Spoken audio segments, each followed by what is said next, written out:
liebe Teilnehmer der Online-Konferenz aus technischen Gründen, damit wir nachher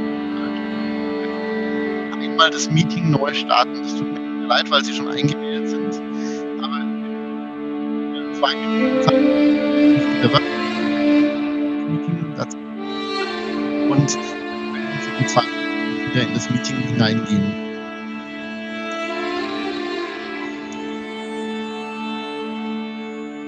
Wundern, das Meeting endet jetzt gerade und Sie können sich aber in 2 Minuten wieder ein.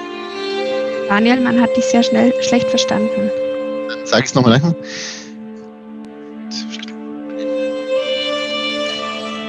Moment. Ja. Jetzt besser? Verstehen Sie mich besser? Ja. Genau. Vielen Dank, dass Sie schon da sind. Wir müssen einmal kurz das Meeting, also diese Online-Konferenz, neu starten, weil wir die Teilnehmenden der Workshops hinterlegen müssen. Da gab es Änderungen und die können wir leider nur hinterlegen, wenn das Meeting gerade nicht läuft. Ich würde jetzt einmal das Meeting beenden. Alle würden dabei rausfliegen und wenn Sie uns 2 Minuten geben, dann können Sie sich wieder einwählen. Vielen Dank fürs Verständnis und bis gleich.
ja noch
Audio, das ist nicht.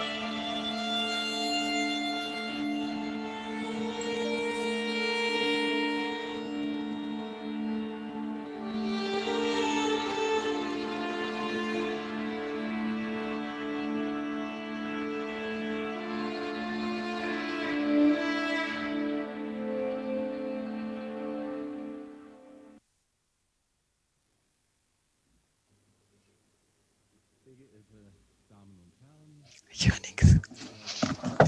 Ich höre nichts.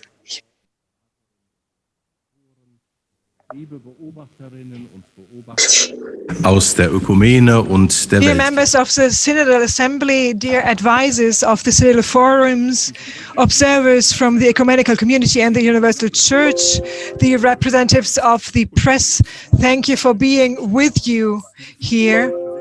And welcome to everybody who is interested in the Synodal path and who is going to be with us in the upcoming day. We would like to welcome you warmly to the online conference. The past year was a special year and also a particularly challenging year. It was not only the Corona year, but also the first year of the Synodal path. In January 2020, we had an excellent start in our process, and shortly thereafter, the world became very different. Mid-March, the World Health Organization declared a pandemic. By the end of June, it was described as the most severe global health emergency in the history of mankind. And already at the end of March, as you all know, the first measures to restrict contacts and public life took effect in Germany. At the very beginning, we should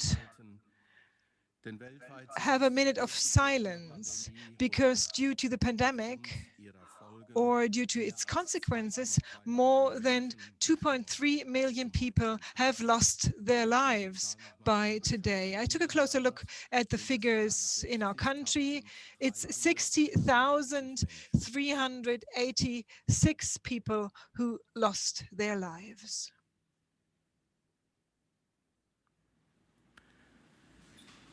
Herr, gib diesen Verstorbenen die ewige Ruhe, das ewige Licht. Please bless Lass sie ruhen in them and have them rest in peace. Ja, meine Damen und Herren, spätestens ab dem Ladies and gentlemen, as of the first lockdown, it became very clear that when it comes to our planning, we have to plan in a short-term perspective in order to be able to react appropriately to the developments. And our forums were constituted and started their work with delay. And within a narrow time window and with a great deal of logistical effort, we caught up in July. For despite all the technical possibilities, it was important to all those involved to start together under circumstances as normal as possible. After all, the forums will spend a long and intensive time together in order to be able to offer the necessary consultations and resolutions and proposals for the Synodal Assembly.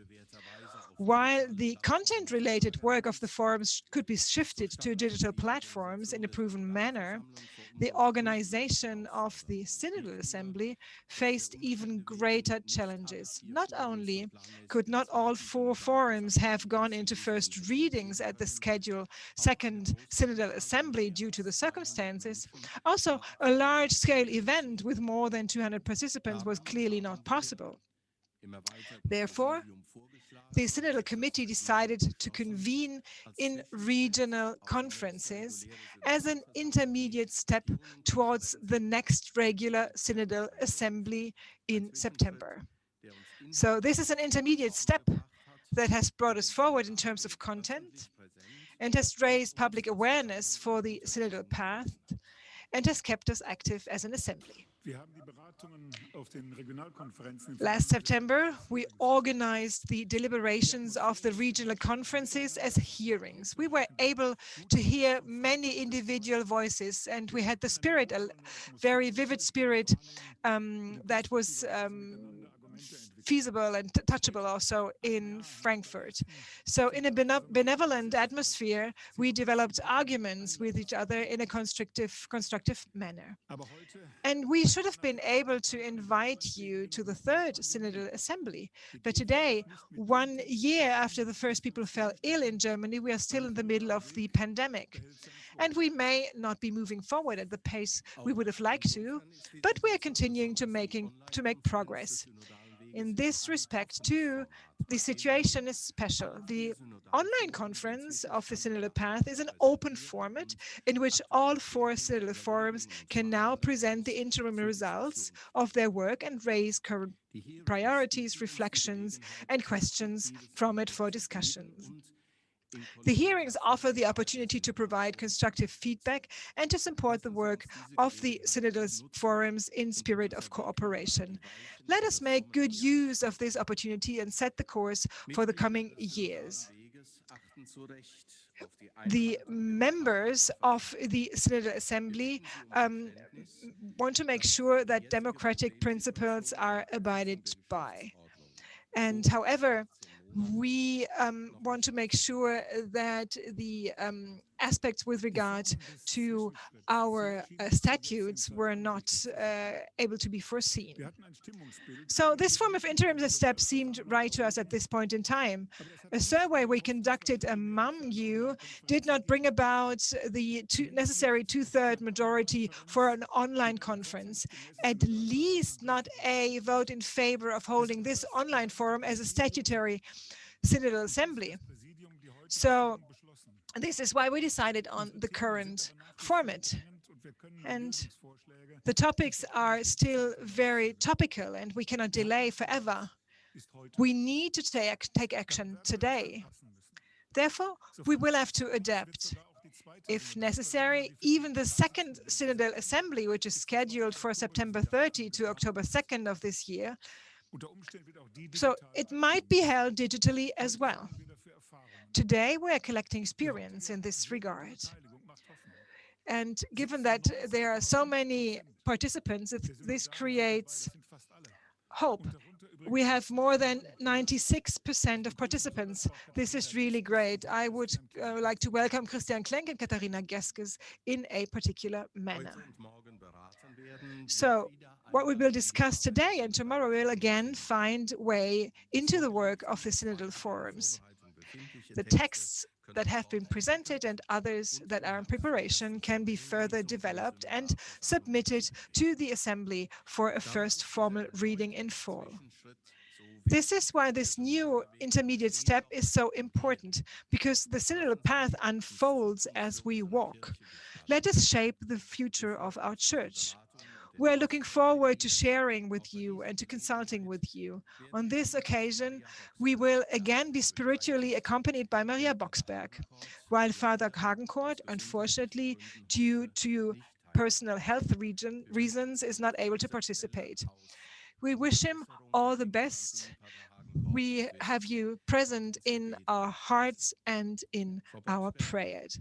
Ms. Boxberg is going to regularly interrupt our daily schedule as we're used to, and we will have the opportunity for spiritual reflection offered by her. She will also head our liturgy of the word. So, dear Ms. Boxberg, welcome to you, and please take the floor.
Beginnen wir diesen Gottesdienst.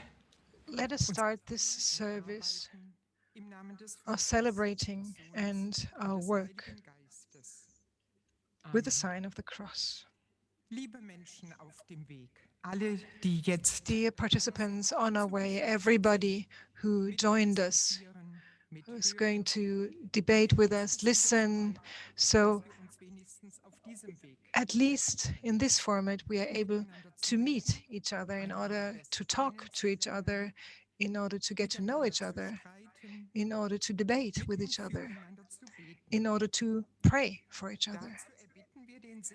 And we ask God for His blessing. We ask Him for His presence, of His creative power. The members of the Synodal Assembly got this booklet containing part of the prayers. The next prayer can be found on page 24. die Geistkraft Gottes, The spiritual power of God, which brings together and unites the Church, dwells in us. Endow us with divine power of life. Jesus says, the Helper, the Holy Spirit, whom the Father will send in my name, will teach you everything and remind you of everything I have said to you.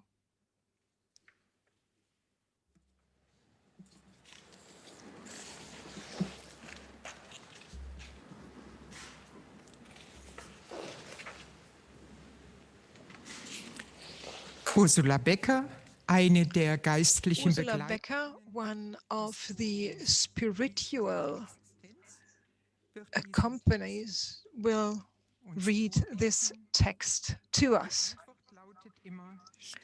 We answer, strengthen us, Holy Spirit.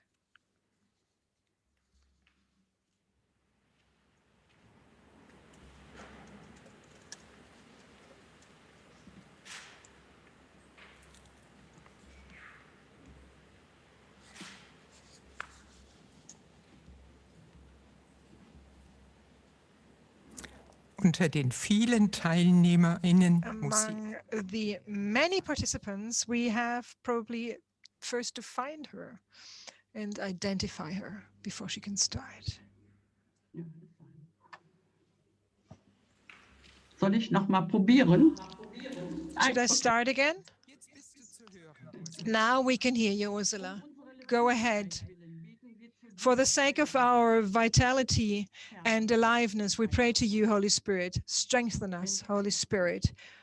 Whenever we are fearful, suspicious, or jealous, strengthen us, Holy Spirit. When we lose our way, lose each other, and lose ourselves, strengthen us, Holy Spirit. When we no longer trust life, strengthen us, Holy Spirit. When everything seems hopeless, strengthen us, Holy Spirit.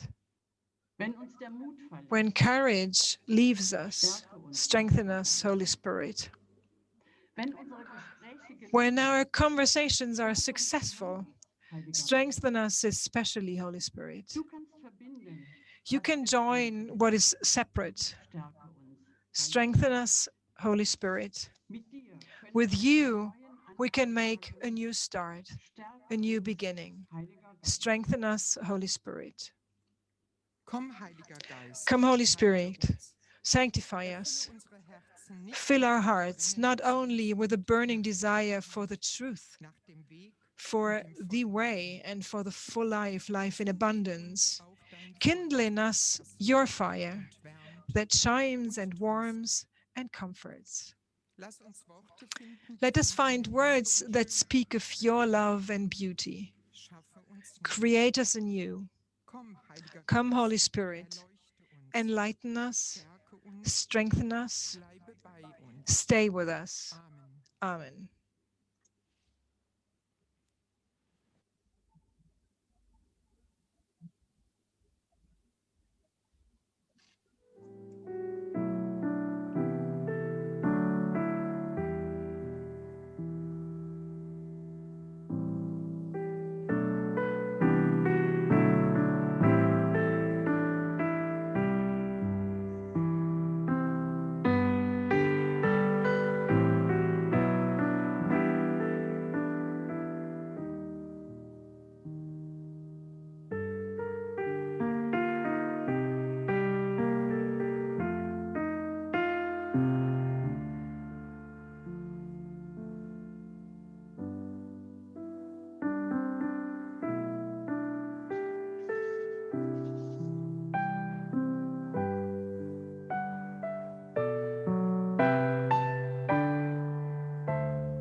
Beten wir im Hören und Sprechen das Gebet. Pray the prayer of the synodal path.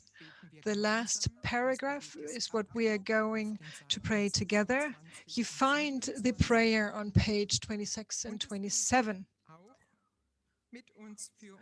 And Sister Katharina Klutmann is praying with us. She is as well a spiritual advisor in the Forum on Priesterly Existence. God of our life, you're close to those who are seeking you.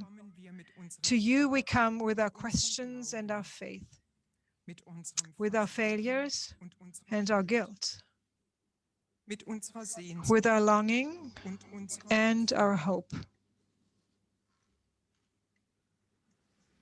Wir danken dir für Jesus We Christus, thank you for Jesus Christ, our brother, our friend, and our Lord. He is in our midst, wherever we gather in his name. He walks with us on our paths. He shows himself to us in every person that is not feeling well, in the poor, the oppressed, in the victims of violence, the persecuted, and the marginalized. We ask you, send us your creative power, the Holy Spirit, that creates new life. Stand by our church and let it see the signs of the times. Open our heart so that we may listen to your word and accept it with faith. Inspire us to seek the truth with one another. Strengthen our fidelity to you and keep us in unity with our Pope and the whole Church. Help us that we may experience your justice and your mercy. Give us the strength and the courage to set out, to do your will, and to bear witness to your word. Du allein bist das You Licht. alone are the light that illuminates our darkness. Du bist das You Licht, are the life das Gewalt, that conquers violence, suffering, and death. dich loben wir, jetzt We praise you und bis hin now in die Ewigkeit. and forever. Amen. Amen.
Vielen Dank, Frau Boxberg, für Thank you, Mrs. Boxberg, for your spiritual input that has set the mood for us to conquer the mission that we have been given for these next 2 days.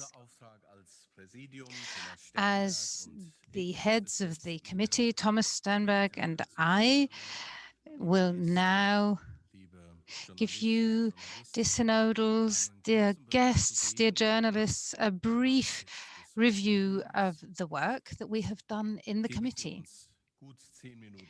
Give us a good 10 minutes and give us your attention for what we want to report to you now.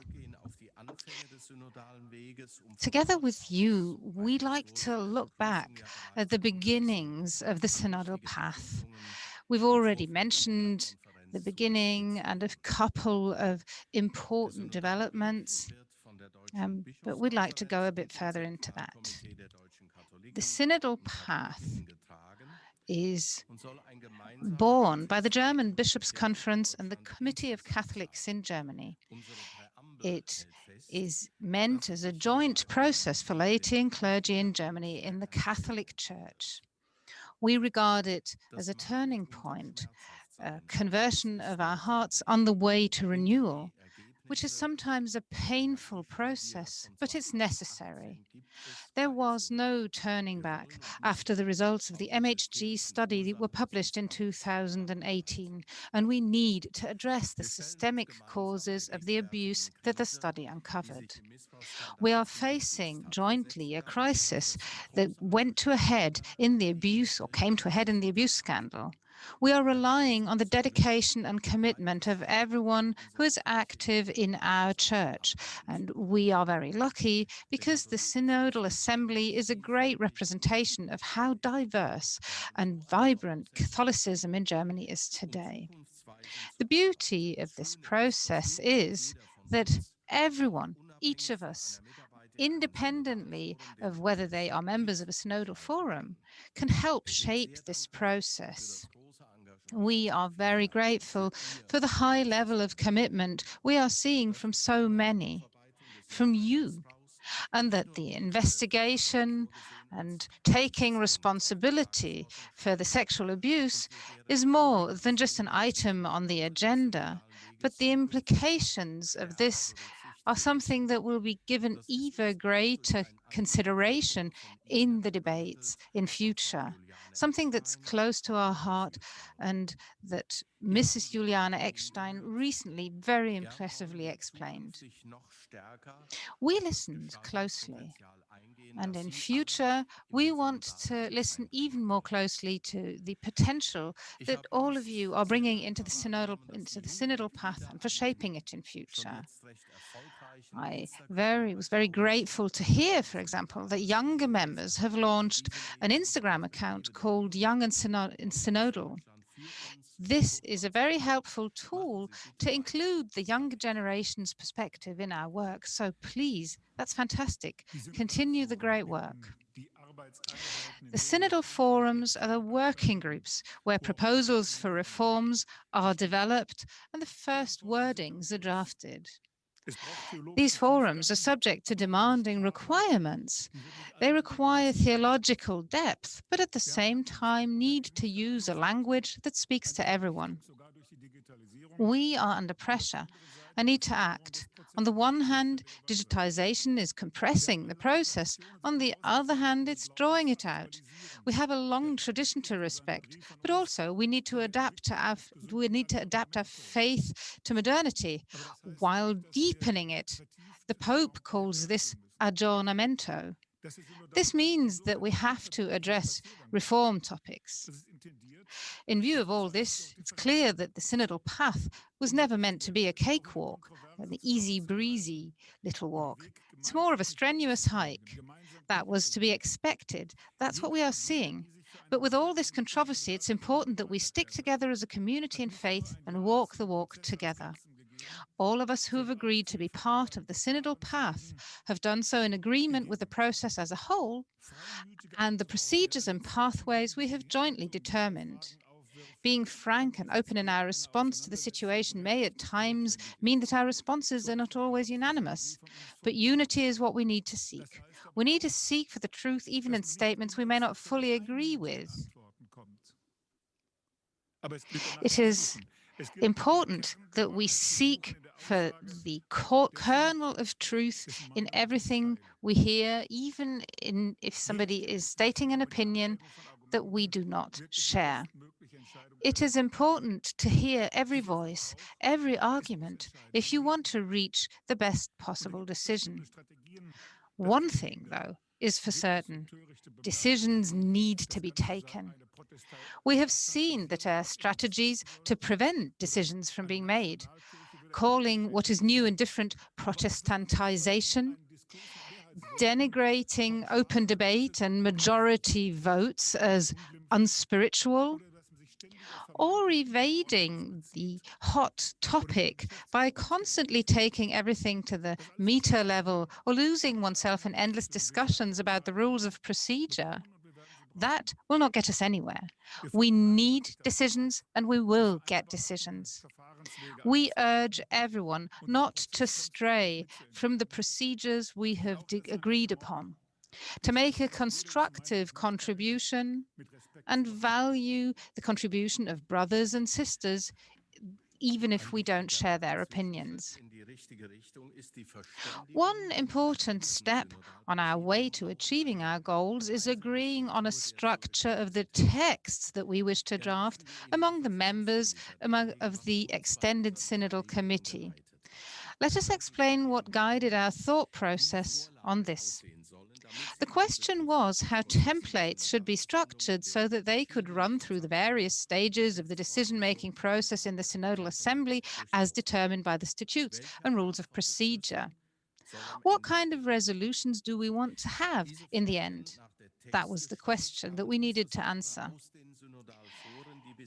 Regarding the questions, we got several types of input from the Synodal forums who have been working with different types of texts so far.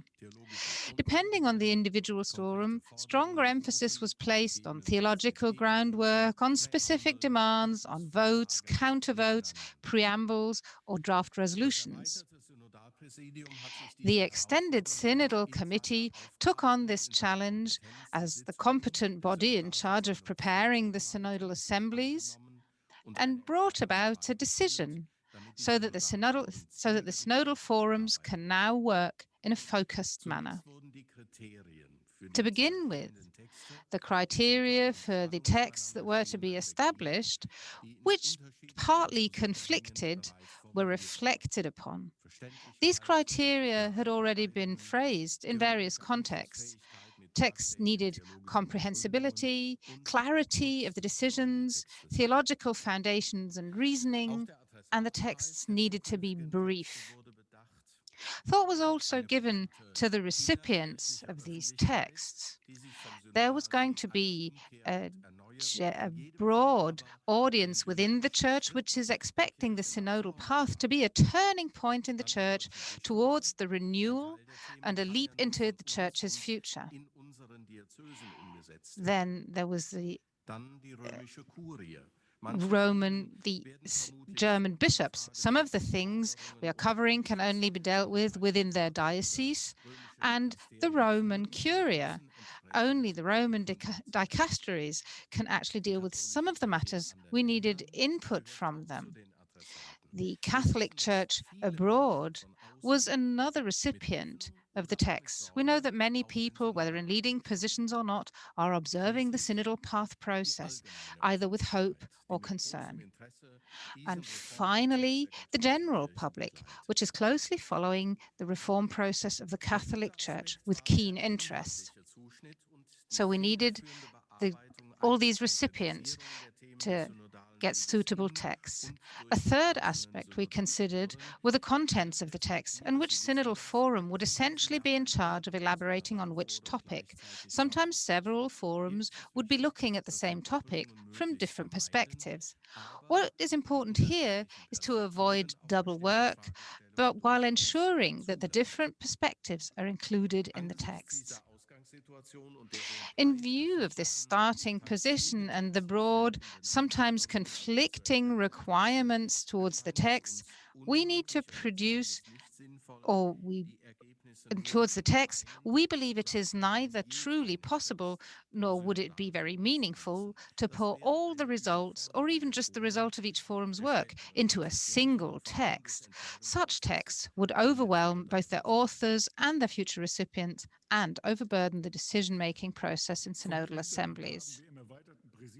With all this in mind, we developed a text structure for the future working process in the Synodal Committee, based on the work in the synodal forums. So this is what it will look like. Every synodal forum will receive a basic groundwork text on its subject matter. This groundwork text will lay out the starting position and the fields in which action is required, followed by a substantial theological foundation that it will work upon. Every synodal forum will then draft several shorter action texts. These concern clearly defined fields of action and specific measures that need to be taken. They draw on the theological foundations contained in the groundwork text without repeating them, and are intended for specific recipients and contain specific calls to action. Because these calls to action may concern several of the forums, they have to be discussed between the different forums, but one forum will be designated as the responsible owner of a text. 2 additional texts will precede these groundwork and action documents. These will have to be developed by the committee and discussed in the assembly. We will need a preamble text that explains the synodal path and our motivations for following it. Where are we coming from? Where do we stand today? And where are we headed? We also need a guidance text to provide orientation. This text should treat fundamental questions that arise in every forum and need to be dealt with in every forum. These are the same across the board, so they will be condensed into one text. They are intended to provide guidance, avoid redundancies and repetitions, particularly repetition of what's already in the groundwork text, and focus on how we can read and interpret the Bible, keep up traditions while adapting to the signs of our times, continue to follow God's purpose for his people, and keep in dialogue with the educationalists. We have asked external experts for help to phrase these two texts that we wish to present to the Synodal Assembly. Professor Erwin Dierschert, Professor Angela Kaup, Professor Andreas Lob-Hüdepohl, Sister Katharina Klütmann, Viola Kohlberger, and Professor Thomas Söding. And we would like to thank these for their willingness to support us in this process already. Another paper we have looked at, which has been presented to the Synodal Forum, is one that was drafted by the spiritual advisors to the Synodal Path, Mrs. Boxberg and Father Hagencourt, together with the other spiritual advisors was presented to the Synodal Forums. In this document, entitled The Synodal Path as a Spiritual Path, looks at our joint spiritual journey under different aspects, reflects on our religious spirit in the Synodal Assembly and in the forums, and asks questions about their role as spiritual advisors. It presents their view on how to make the process a spiritual one, and their assessment of the current situation. Our spiritual advisors would like to involve us all in the discussion on how to make this process a spiritual one. This is an impulse that mustn't be lost as we address other pressing questions in this online conference. In order to ensure that, we will send out the paper to you soon after the conference and would very much welcome to receive your feedback and statements on it. We are sure that we are headed for a fruitful debate, especially as some of the synodal participants have already made statements in the recent days, some of which were duly noted by the public. Before this online conference, we received requests from the ranks of the Synodal Assembly to pass on all participants' email addresses for the purposes of internal exchange. We welcome this initiative, but of course we need to comply with data protection requirements. In order to do so, we will ask everyone for their permission to pass on their email address for this purpose after the conference, and then hand out a list of contacts of those who have agreed to have their contacts passed on. We will only be asking for these email addresses for internal communication and then send out an email list. The publication of this list, for example, could be via an internal website only for the members of the Synodal Path. This website can also be used to report on the ongoing work for more transparency, for better information, and also for encouraging the Synodal participants who are not members of a forum in the course of the year before we meet again. Now, before we move on to the next agenda item, let me make a few more comments. We have already mentioned how important the issues were that triggered this synodal process.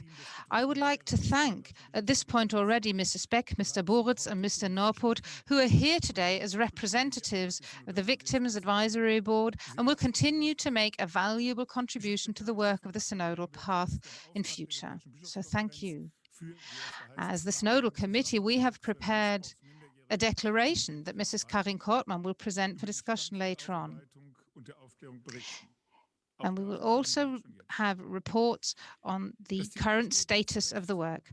So for all this, I would like to thank you in advance. The topic is being keenly watched by the public, and the declaration that Mrs. Kortmann will be reading later on is already available to you. What I would like to say in this moment is that the cooperation within the committee has been highly fruitful and marked by great trust. Before we enter a brief phase of rearranging to comply with corona-related hygiene restrictions, I would like to, and I hand the floor to Professor Claudia Nutella and Auxiliary Bishop Wilfried Theising, I would like to express one more word of thanks to everyone who was involved in the preparation and the carrying out of this conference. Thank you for your involvement, and now let me hand the floor to our moderators.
Ja, ein herzliches Willkommen im Namen von Weihbischof Theising und mir. On part of Bishop Theising and myself, to everybody who is with us here in the conference. I hope you all will have the opportunity to experience and gain insight in everything that is of your interest. Before starting with the first item on our agenda, I would like to share a couple of technicalities with you. The speakers list is going to be available on Open Slides. You can register there, and those who are allowed to speak up, you can register at the website of the Synodal Path. It's not open yet, but it will be opened as soon as the debate is closed. Whoever is not going to contribute are asked to mute their microphones.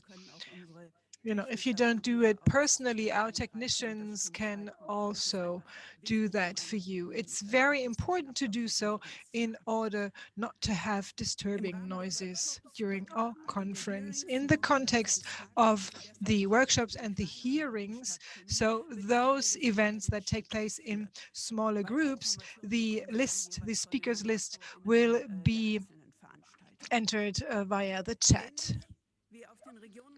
And similar to the regional conferences last September that we already heard about, today and tomorrow, what is characteristic is the hearing format. As many voices as possible should be able to have their say. So it might be that we have to set a limit to the speaking time. So if a lot of people register in order to contribute, we want to make sure that a large number of people can share. And this is also a characteristic for this meeting. We will not have any votes, but this is about an exchange on different positions. The second Synodal Assembly that we talked about already is going to take place on site or digitally in September, and this is where we formally will have the first reading of the texts. The findings of the consultations of today and tomorrow should find their way into the work of the Synodal Forums in various ways. This is why there will be different formats of taking minutes. So also in the workshops, we will make sure that we will take minutes. Same goes for the hearings. And just one last technicality on our part. If you will not be able to share your contribution because there's not enough time, please make sure that you share your opinion, your statement, your proposals for other meetings, for other meetings that are coming up to the Synodal office to make sure that it will be forwarded to the respective people. I can tell you that everybody will make sure that everybody can contribute personally. The presidents already defined the first topic of this afternoon. We will talk about the abuse investigation and clearance. And again, we want to make sure that we shed a light on the necessity of a continuous clarification of this topic. We have 3 different topics on this part of the agenda. First, Ms. Kortmann is going to read out the declaration of the Synodal Committee. Bishop Ackermann is then going to share his perspective. He is the commissioner on the topic of the German Bishops' Conference. And he is going to share a report with you. And then we will hear the statement by the teams of spokesperson of the advisory board with the German Bishops' Conference. Johanna Beck, Kai Moritz, and Johannes Norput will speak to us. I would now like to ask Ms. Kortmann to read out the declaration. Thank you very much. Brothers and sisters, allow me, before I start, to share greetings. Greetings to Speyer, to Bishop Wiesemann, who due to illness is not able to share and join us. Get well soon. We really need you. So heartfelt greetings to Speyer. We are at the Secretariat of the German Bishops' Conference, and if we look out of the window, we also look at the guest house. And Pater Langendorfer is still here as a secretary of the German Bishops' Conference. He finished his mandate. He was one of the most important advisors when we started our synodal path. And Pater Langendorfer, thank you for being with us, and please receive our regards from all these rooms that are so well known to you.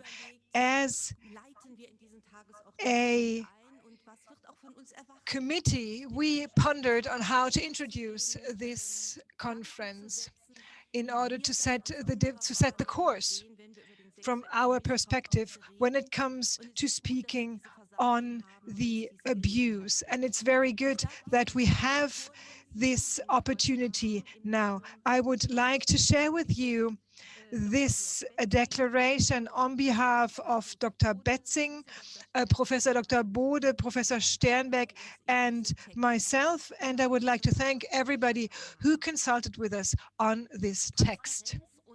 Transparency and accountability. Consequences against sexual abuse and violence in the Catholic Church. The MHG study uncovered the disturbing extent of abuse within the Church that lasted for many years. The study also exposed that responsible members of the clergy had covered up crimes and personal failures. The study determined that both the culpable individuals and underlying structures were at fault for both the abuse and its covering up. These factors are based on ecclesiastic structures and attitude, such as a concentration of power among the clergy, glorification of priesthood, behaviors based on male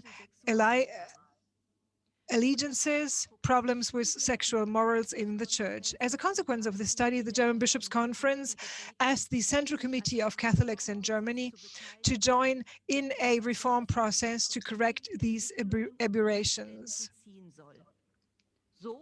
So this is how the Synodal path came into being. It represents a joint initiative by the Church in Germany, uniting bishops, priests, and religious, elected and appointed delegates from parishes, Catholic associations and organizations, theologists, and members of civil society.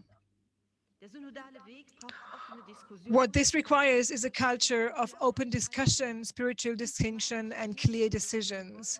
We wish to take a clear stance against misdevelopments of the system.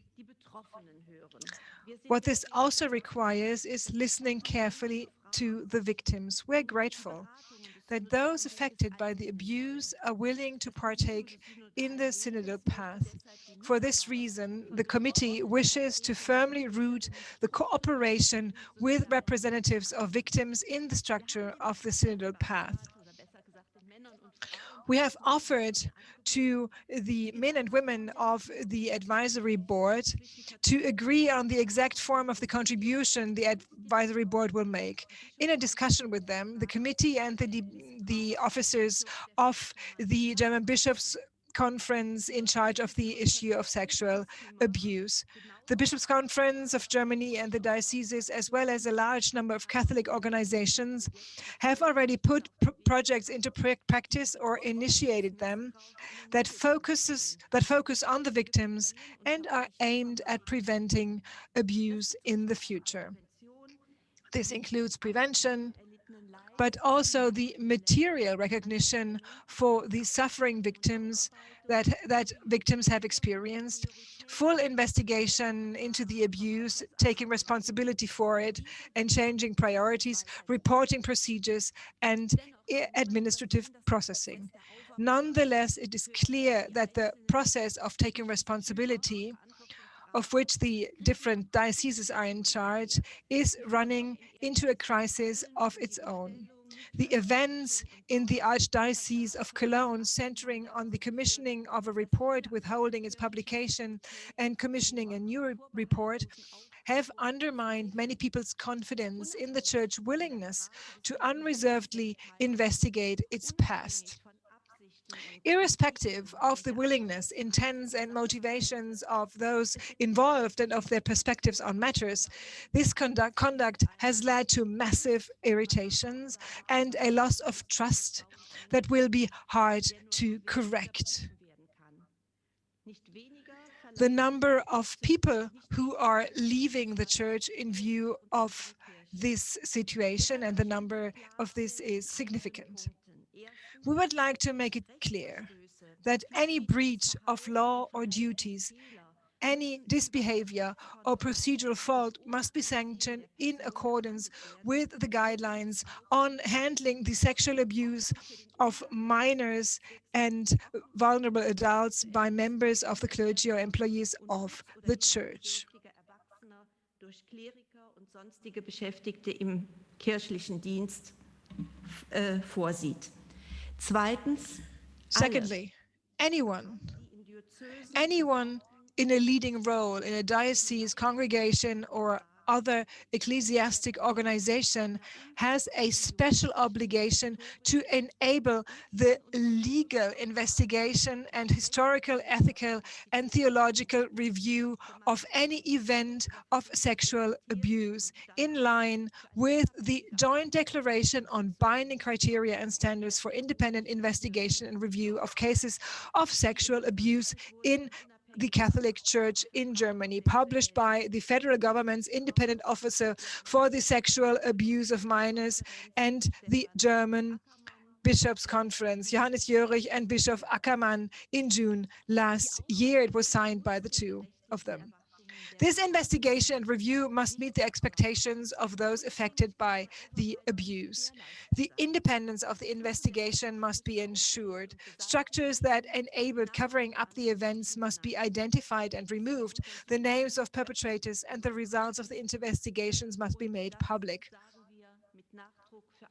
And we would like to underline this aspect for all organizational units. This process has already started in many places within the church, but it needs to become a standard approach across the church.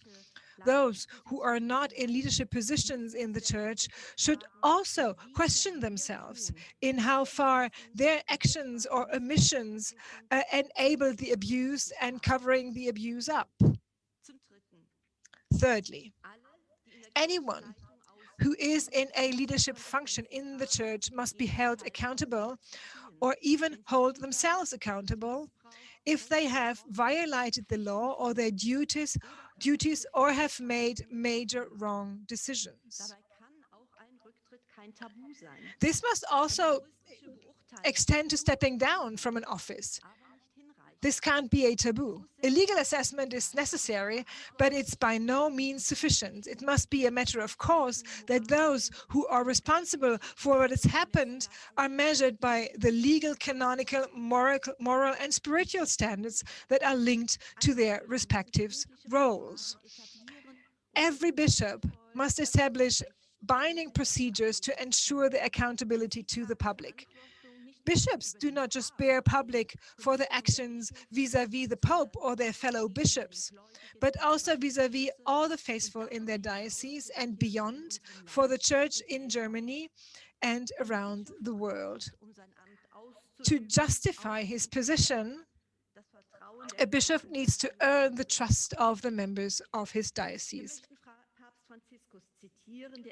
We would like to quote Pope Francis, I quote, "The crimes of sexual abuse offend our Lord, cause physical, psychological, and spiritual damage to the victims, and harm the community of the faithful." End of quote. He calls for a conversion of the hearts and specific and effective actions, quote, to prevent and combat these crimes that betray the trust of the faithful, end of quote.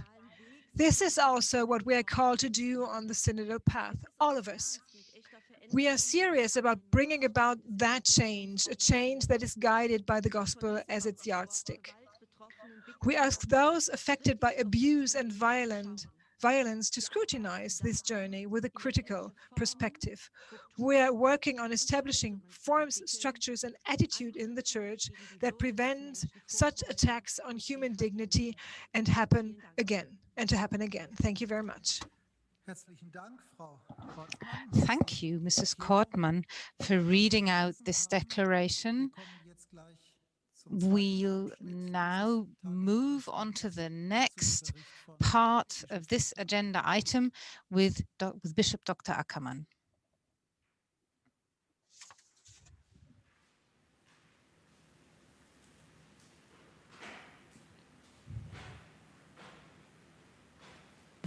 Wir sehen ihn, aber hören. We can see him, but I'm afraid we currently can't hear him. Jetzt habe ich die Erlaubnis zu sprechen. I've been given the floor. I hope everyone can hear me. So, dear members of the Synodal Assembly, warm regards from me, greetings from Trier, and thank you for giving me your attention for the next couple of minutes, where I can give you an account of what has been going on in the Bishops' Conference and in the dioceses over the past couple of months since we had the last Synodal Assembly in Frankfurt.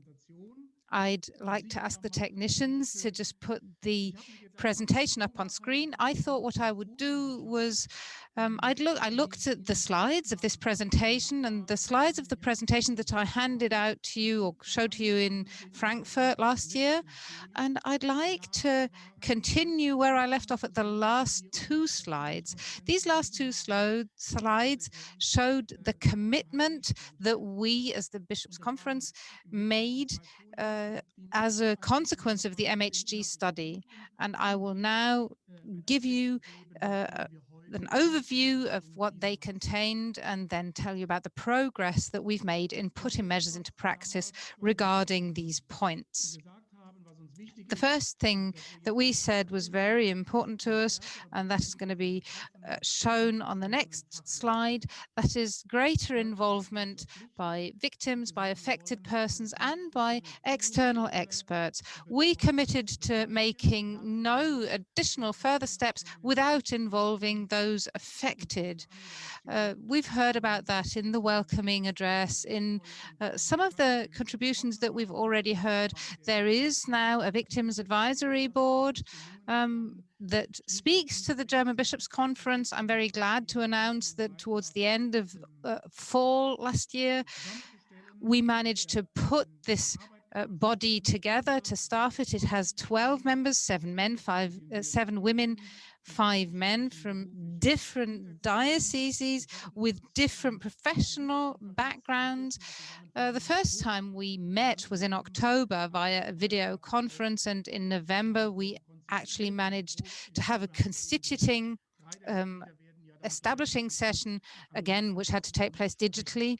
And 3 of the members of this board will be speaking to us today. And we think it's very, very important to have established this formal group that helps involve the victims. Another important item was to continuously report on the progress we are making. We said we would proactively report on every step that we achieve, that we make. We always published press releases every time we took another step. So yes, we've been very proactive here. So we haven't just informed the public and everyone involved when we were requested for information, but we were proactive. The German Bishops' Conference, for example, has a home page, and it has a very large section that contains all the reports, all the various documents concerning this synodal path, this issue. And I think we've really made a successful advance here. You've got lots of information there. There's an FAQ section and lots of information that people can obtain from our site. So what about the other things that I spoke about in January? What about the other commitments we made? There was the commitment to have additional independent contact points for victims. There we had committed to developing the procedure for the recognition of suffering, independent investigation, and coming to terms with our past taking responsibility, standardization of personnel, file keeping for clerics, and monitoring, intervention and prevention. Those were the points that were raised at the time, and I'd like to give you an overview of our progress. Now, the first item on this slide is the additional independent contact points for victims and people affected by the sexual abuse. The MHG study had contained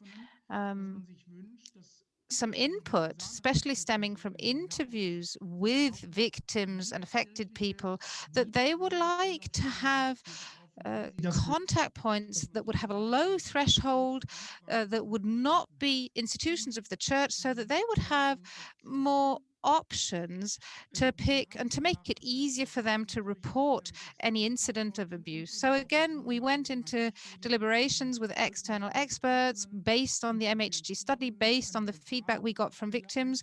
We came to a decision and we said we will not have one central point of contact like we used to have with the hotline, but we wanted to have something that was more dispersed, more local in the individual dioceses.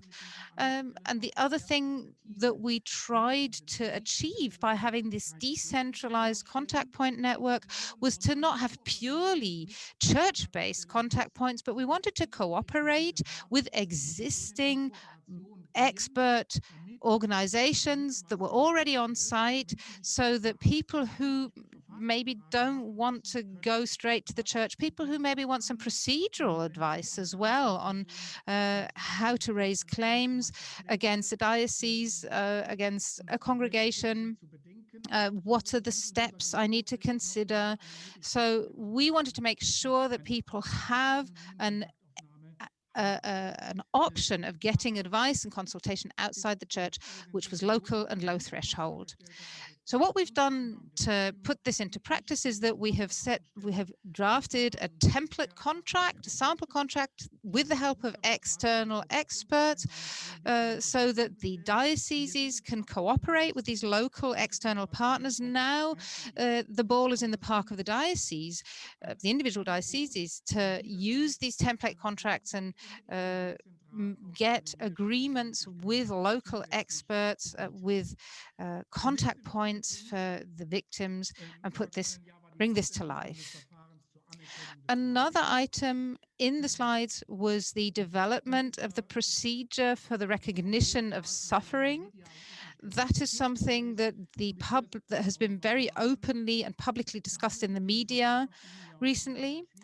And we had some very long, very difficult, very emotional discussions that preceded this, which sadly led to more pain among the victims when we were talking about, for example, the amounts of compensation, the way we would ensure independence, etc. So it has been a very difficult process, but in January this year, we managed to get a procedure underway. One important element of this procedure is that we have an independent commission for the recognition of suffering and compensation.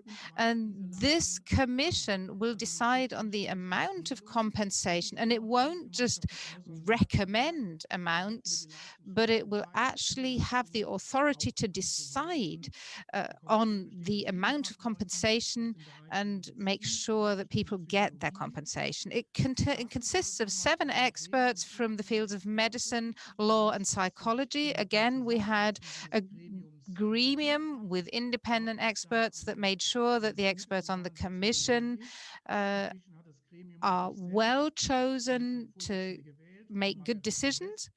Mrs. Margarete Reske, who used to be the presiding judge at the higher regional court of Cologne, was elected as the chairperson of this committee, and her deputy is Professor Dr. Ernst Haug, who used to be a judge at the German Federal Social Court. And I know that this committee has already taken up its work, and they've already made the first decisions on compensation. So there's already progress being made. We used to have a different system with a central coordination in Bonn.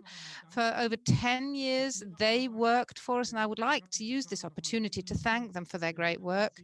Over the past 10 years, they reviewed 2,400 applications for compensation and granted compensation in the amount of about 11 million euros to victims. So thank you for their good work. Now, again, to explain a bit further on this new committee, they are in charge of granting one-off compensation payments plus financial support for therapeutic sessions that victims will receive. But the main difference to the old system is in the one-off payments, the compensation for personal damages, and the amounts that they will grant are oriented towards what courts usually award in compensation for damages in similar cases. So for us, it was very important that not only the dioceses take part in this process, but also the congregations take part in it, but that we have a standardized procedure for these different types of organization, that they can all join in. So there's a couple of legal questions that we still have to clarify, but both the dioceses in Germany and the congregations in Germany can join this process and can use this process to compensate anyone who approaches them. And we are still working on this. We might have, for example, like a solidarity contribution so that all the various bodies of the church can take part in this process. One other thing that is very important to mention is that any victim or affected person who has already been compensated under the old system can now reapply for compensation in the new system. And of course, we've tried to keep this, the threshold to this as low as possible, as unbureaucratic as possible, so that people realize that we are recognizing their suffering and that we are willing to take responsibility for it. This brings us to the next topic, the independent investigation and accountability. So we have prepared a joint declaration with the Federal Commissioner for the Independent Federal Commissioner for Child Abuse, where we are mentioning some major criteria: the independence, transparency, and the involvement of victims. So we have now tried to establish and meet these criteria. The criteria, as I said before, independence, transparency, involving victims, were discussed. And it was extremely important to us that these elements contained in this joint declaration and formalize the work. So the joint declaration says that we want to establish victims' advisory boards under a framework of their own that would give them a legal framework, and that we would also establish interdisciplinary committees. And this way, by doing both of these things, we would ensure that the victims are involved in everything we do. The interdisciplinary committees, which are also independent, and they will be established following a very differentiated procedure. They will also involve victims, they will involve external experts, which, for example, are nominated by federal state governments. We will have to make sure that these committees have a very well balanced structure in their teams, but we will need to make sure that they are not that they remain independent by having a balanced proportion of different members from the different stakeholders.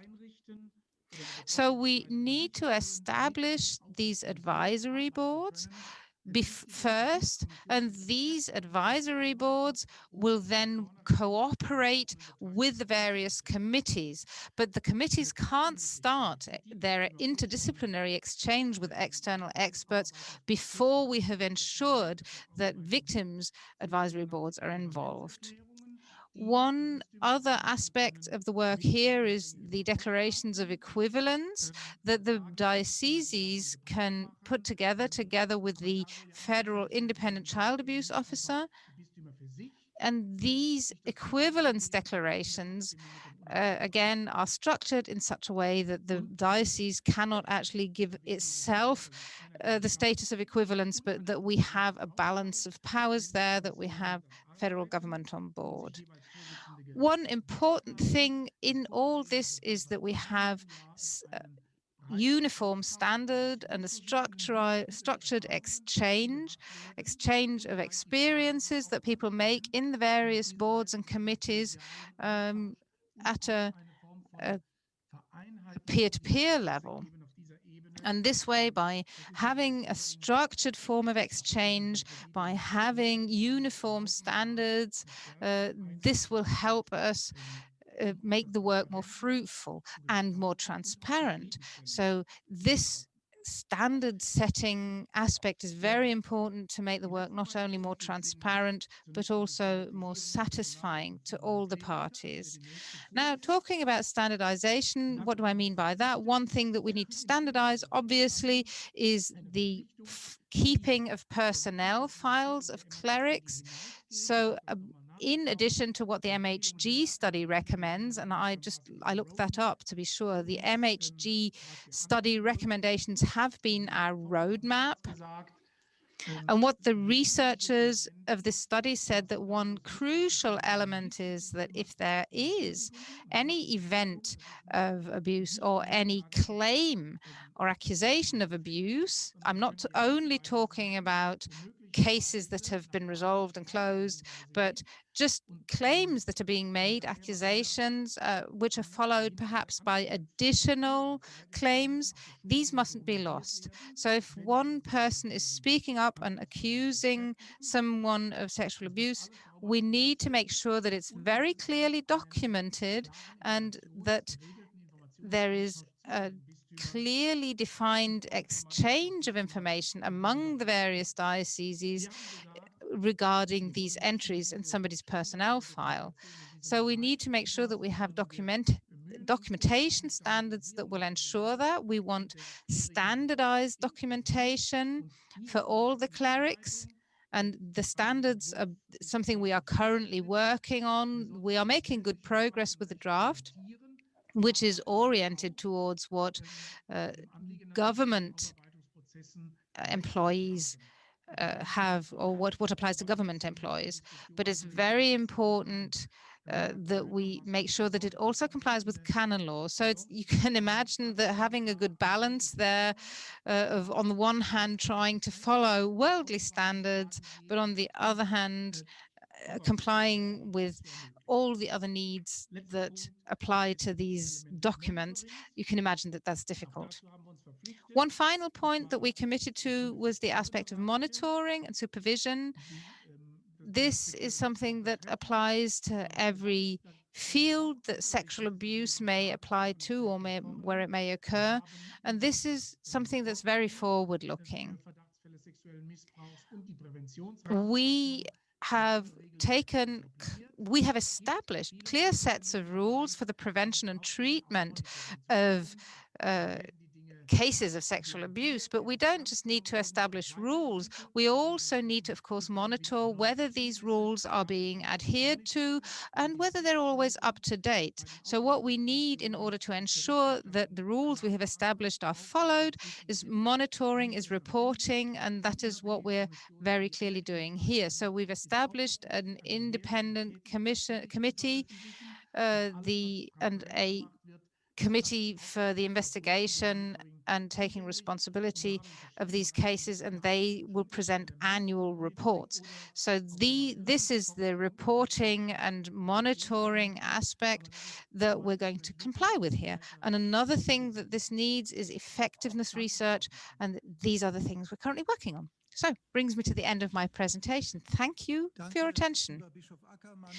Yes, thank you, Bishop Ackermann. That was a very comprehensive report. Thank you also for your untiring personal involvement in clearing up these cases, in making sure that the Church takes responsibility for them. I'm sure we'll look forward to many more reports from you, and that those reports will continue to tell us about good progress that we're making. The next people are the 3 members of the Victims Advisory Board, Mrs. Beck, Mr. Moritz, and Mr. Norpot. You have the floor.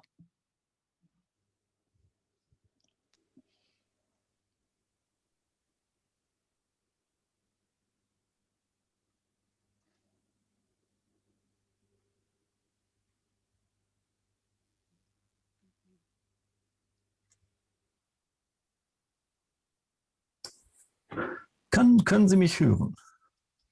Wunderbar, wunderbar. Can you hear me? Yes, wonderful. Bishop Ackermann showed me a thumbs up. Ladies and gentlemen, dear members of the Synodal,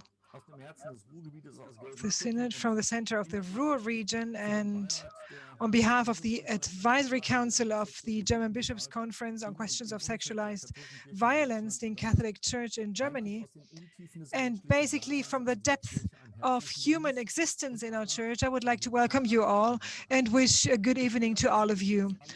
I hope that you went through this pandemic well and will continue to be safe and sound also in the upcoming month. I would like to thank the Synod Committee for the invitation to speak to you here today.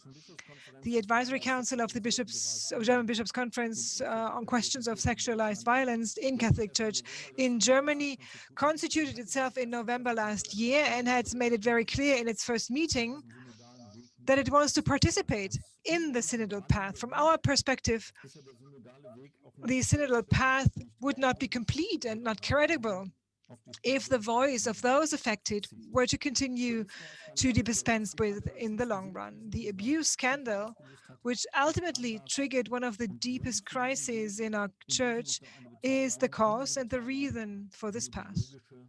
In this respect, our participation, is a logical and necessary consequence. And by the way, talking to those affected is clearly better and more beneficial than constantly talking about them. Yes, it may make some people feel uncomfortable, perhaps trigger fears and worries, but after a decade of discussions within the church, it cannot be that those affected stand by the side. But we hope that within the synodal path and with this digital meeting, we'll put an end to this, at least in the synodal path, as I said before, and you are going to meet my companions later on, and we can agree in the upcoming days how the structured integration of those affected can be realized within the synodal path. I can and will take away your fears and worries about lengthy debates on the statute and rules of procedures. Even if from our point of perspective or point of view, it is a mistake in structure not to have included affected persons in the circle of participants right from the beginning point of the synodal journey, and also to give them voting rights. So we want to enter into conversation with you to give you the opportunity of direct exchange with affected victim survivors, but also to contribute to with our expertise in the most diverse topical facets. And to be honest, we don't care how we do this. The statutes and rules of procedure offer good and simple options for ensuring this by means of a guest status, and I'm sure that we will reach an agreement very quickly. And I can also do away with your fear and concern that might be there, that the fellow campaigners on the advisory board could see their own commitment as part of their personal strategy of coming to terms with the past as a kind of therapy component. We are very well aware, everybody on the committee, on the advisory board, of the context that we work in, and that at this point, our own personal fate has to take second place to the fundamental systemic questions. We don't want to torture you with our personal life events. We already do that with ourselves, many of us every day. So we don't need additional triggers in our lives, and there are too many additional triggers still in our church. We want to grapple together with you for answers to the central future questions for our church. perhaps precisely because we are a living proof of fundamental systemic problems of our church that threaten its existence. And I can do away with your fear and concern that we personally focus on questions of investigation, personal responsibility, and its acceptance, as well as recognition of the suffering of those affected. Even though this is certainly an interesting public setting for those affected, we will discuss these issues with the decision makers in the coming weeks and months with the responsible persons. And I can reassure you that when it comes to the new recognition system, we will present a very clear opinion, because I can tell you right away, with regard to what we heard from Bishop Ackermann, the advisory board does not share the perspective just shared by him. At this point, however, I do not want to conceal the fact, and this is my experience during the last year, that the otherwise so strong voice of laity in Germany, which can be heard on almost all topics of church life, seems to be very thin, often hardly audible.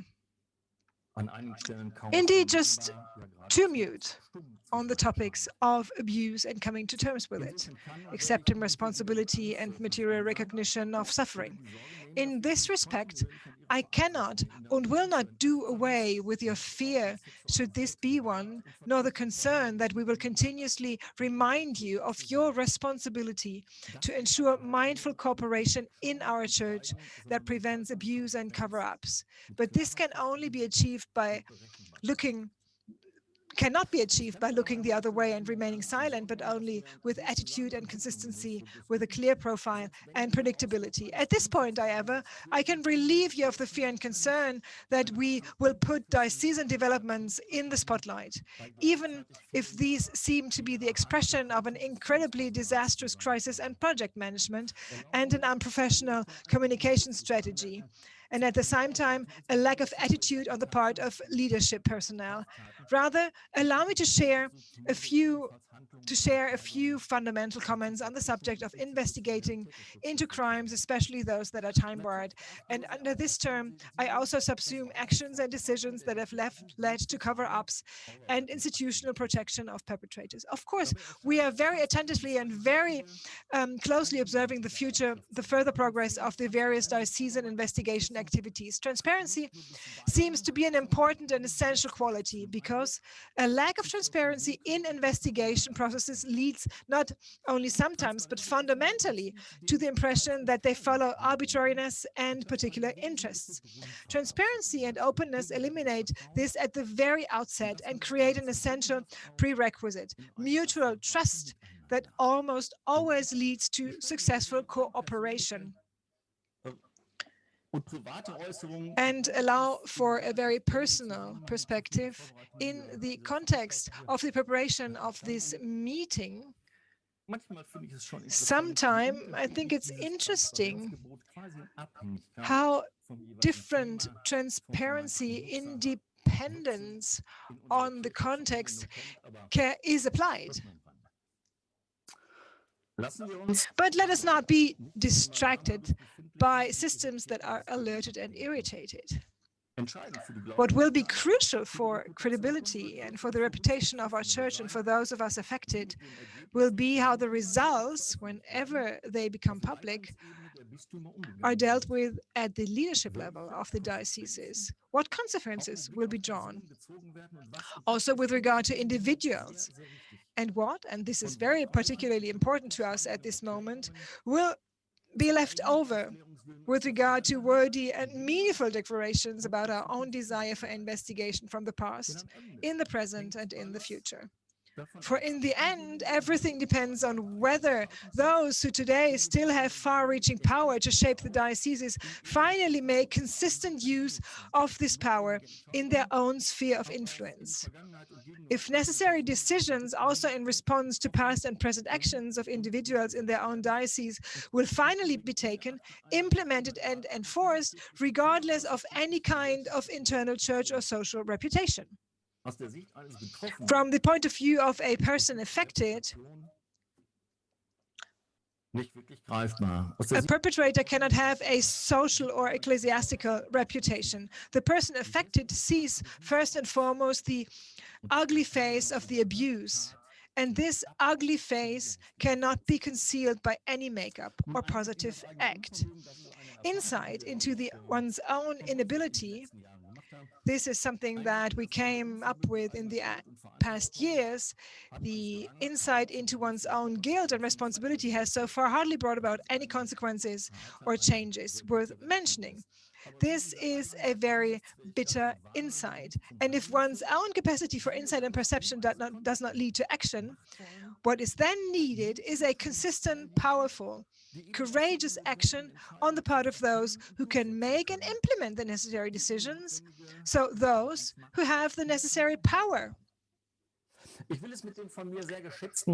Let me express it by the words of the blessed Adolf Kolping, a social reformer who I hold in high esteem. And he worked in the shadow of Cologne Cathedral. He says sugarcoating doesn't do it. The deed adorns the man. And in this context, talking about men exclusively is appropriate. We're curious to see who will finally use this power, today, tomorrow, or in 6 weeks' time. Before Kai Christian Moritz from Würzburg and Johanna Beck from Stuttgart continue, you know that a person from Gelsenkirchen, it's all about soccer. And I would like to conclude with very personal comments. Even if we all find it increasingly difficult to explain why we are still involved in this church, and even more so after a personal experience of abuse, I remain firmly convinced that it is worth fighting for a good path, a good future, and a good cause. And let us make sure that this synodal path can and should fall precisely into this category for a good future. And a very personal remark at the very end, I'm looking forward, hopefully soon face-to-face again, depending on the development of the pandemic. I'm looking forward to seeing some of the people whose path have crossed mine at one time or another over the past decades within the church.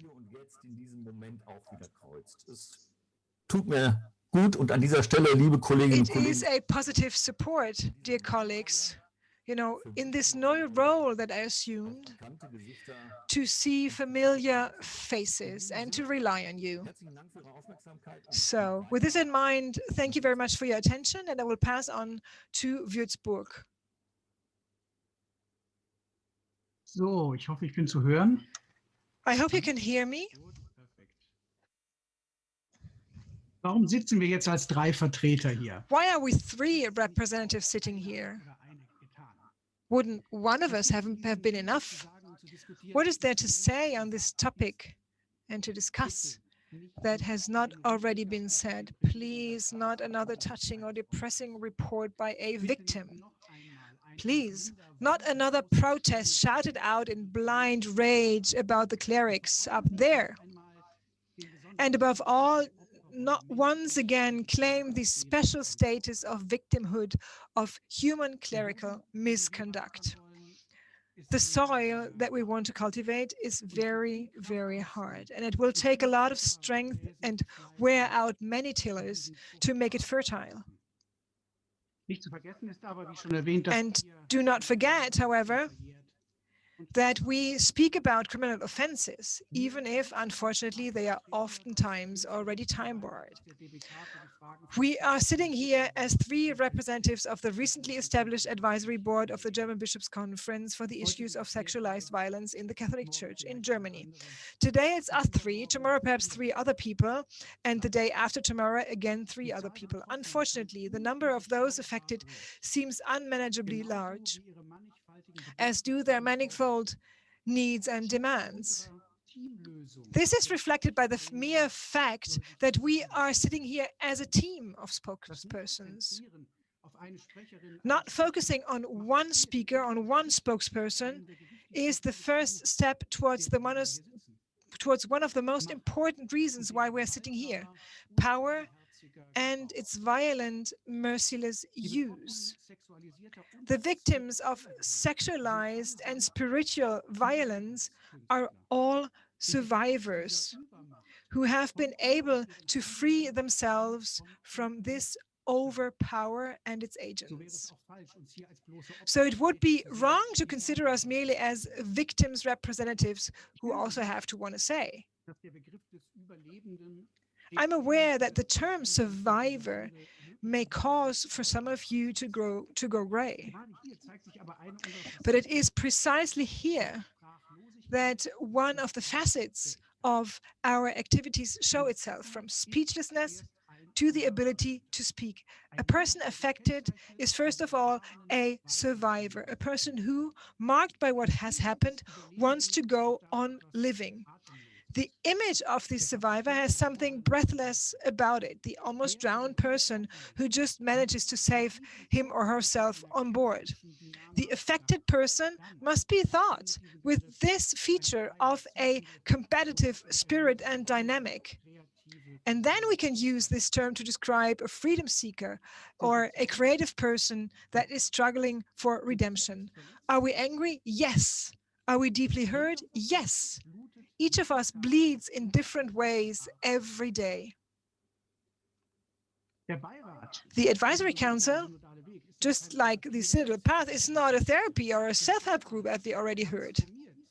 The Advisory Council transforms these archaic, life-hostile emotions and facets towards a despite of everything. The question is not why we are still in this church, but why perpetrators, and I expressly include those who enable and cover up crimes, are still tolerated in the church and are allowed to have a formative pastoral and leadership function. And let me underline,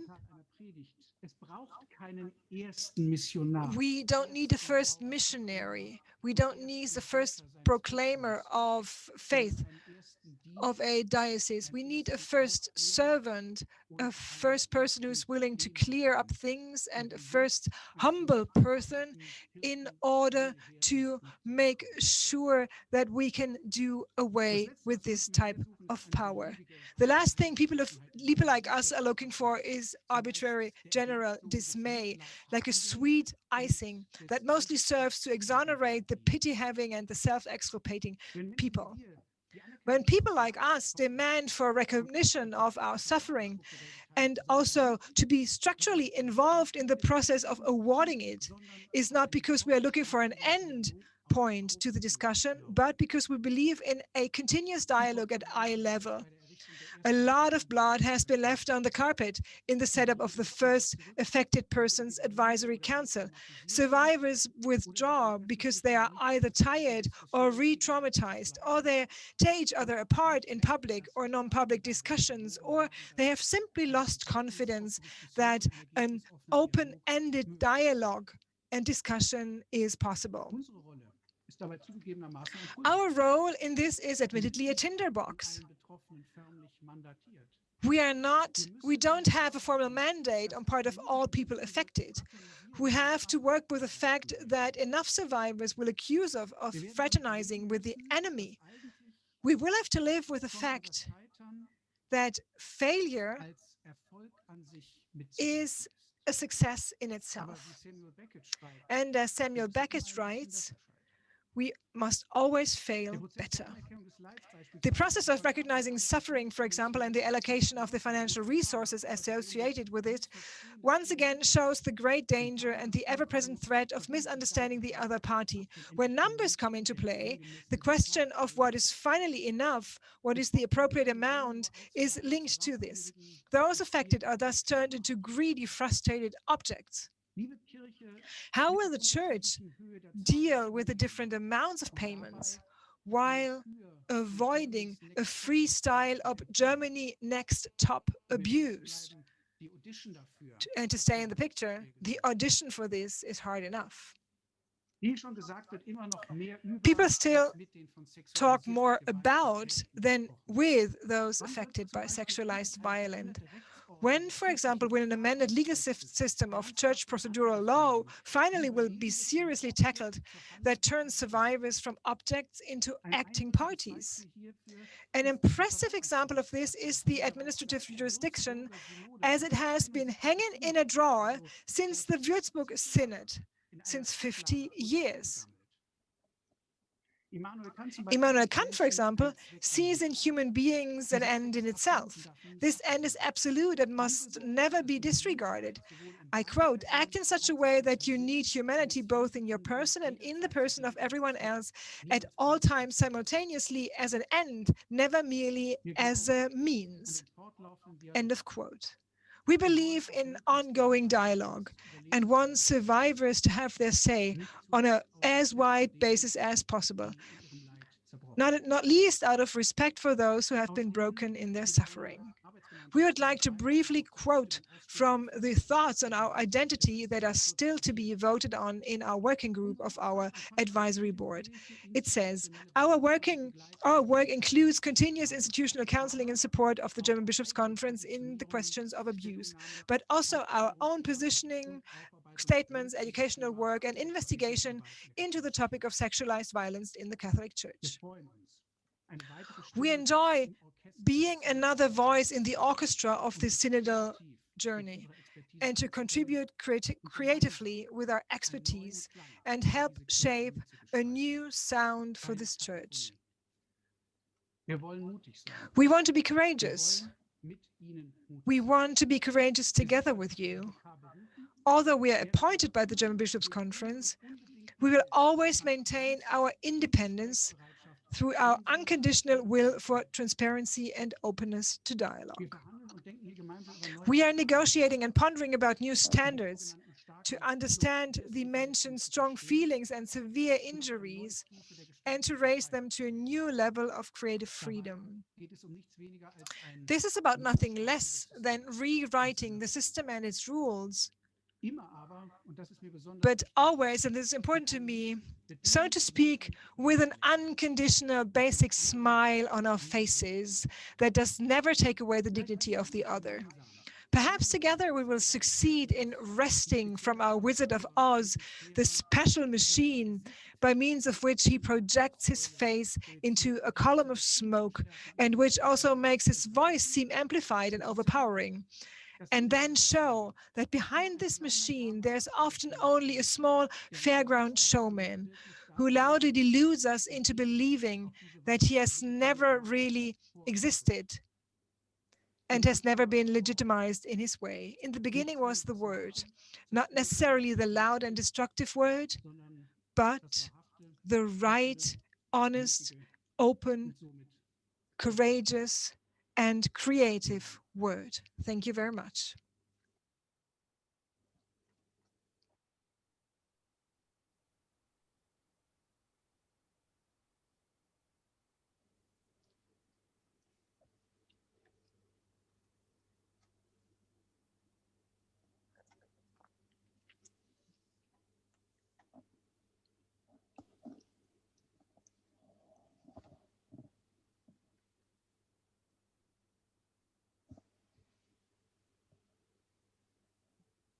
Am Anfang war die Missbrauchskrise. In the beginning was the abuse crisis, and the abuse crisis was in the church, and the church was in crisis. This was the beginning of the synodal path. In September 2018, the MHG study was published, which brought dramatic details about thousands of abuse cases, their initiation, execution, and also their cover-up. The study brought it from darkness into the light. The study also clearly identified systemic problems, pointed out structures favoring abuse, and made no less clear recommendations: a reform of clericalist power structures, a rethinking, reconsideration of Catholic sexual morality, a confrontation with the priestly understanding of roles, a stronger involvement of those affected, as well as adequate compensation for the victims, and much more. Under the impression of this shocking study, Cardinal Marx spoke in spring 2019 of a necessary turning point for the Church. And so, with explicit reference to the abuse scandal, the Synodal path was born. From the beginning, however, this path had a blank space. The people who were primarily at stake in the study and whose testimony represented the starting point of the path, those affected, were not to be firmly involved. So everything was about to proceed without us. Very good that as of today, this void is being filled by some representatives of the Advisory Council for Affected Persons, who, if not those affected, would be in a position to give a face to the MHG study and the many hundreds of pages full of shocking but just paper facts. Who else could better contribute their expertise in matters of sexualized violence and spiritual abuse? Who else could say, but that's exactly what happened to me? To one of the other Synod members who continues to close their mind to the results and the various abused studies. In this context, it is often criticized that one should rather concentrate on evangelization. And I completely agree with you. Evangelization must not be neglected. However, I mean this differently than some of you here. Sexual violence and spiritual abuse against children, young people, and adults is an inconceivable perversion of the gospel, period.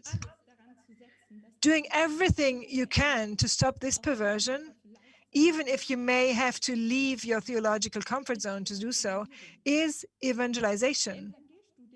The MHG study also shows that sexualized violence by clergy is, above all, also abuse of power, and that the exercise of power in the Catholic Church is a highly problematic one, and one that encourages abuse. Power in the Catholic Church means absolutist hierarchical asymmetries. Power in the Catholic Church is an unjust power, a hurtful power, a discriminatory power, a power disguised as service, and thus unchecked power. A power that has placed the protection of the perpetrators and the institution above the protection of the victims for far too long, and unfortunately still does at times. But if we look at the gospel, we discover a completely different form of power, the power of Jesus, the power of eye level, of justice, of vulnerability, of special attention to the vulnerable, the outcast and the marginalized, and their integration. Doesn't a comprehensive metanoia, a radical reform in the truest sense of the word, of the power structures that favor abuse, doesn't that represent an end to the discrepancy between the church message and the church reality? Does that not represent the form of evangelization? Doesn't this ensure that the church and its message will once again become more credible and sustainable and thus better able to radiate into the world? We, the people affected, will be happy to participate in these reform efforts in the future, and we are therefore very pleased that the committee has decided to efficiently and continuously integrate the Advisory Council into the synodal path. From now on, we will accompany you critically, contribute our expertise, help to shape this path, and keep it on course by constantly reminding all of us what formed the starting point of this process, the crisis with regard to abuse. Since the spiritual impulse will be next on the program, allow me to make one final remark. I'm sure you all are familiar with the saying, children need both roots and wings for a successful life. However, this wisdom does not only apply to children, but certainly also to great projects that should be successful and endure, like the synodal path. Since the beginning, Maria Boxbeck and Father Hagencourt have ensured that this path is also a spiritual one. They have made sure that it has wings. From now on, those of us involved will ensure that this path remembers what it is based on, that it takes roots, and thus hopefully contributes to its success. So here's to successful cooperation.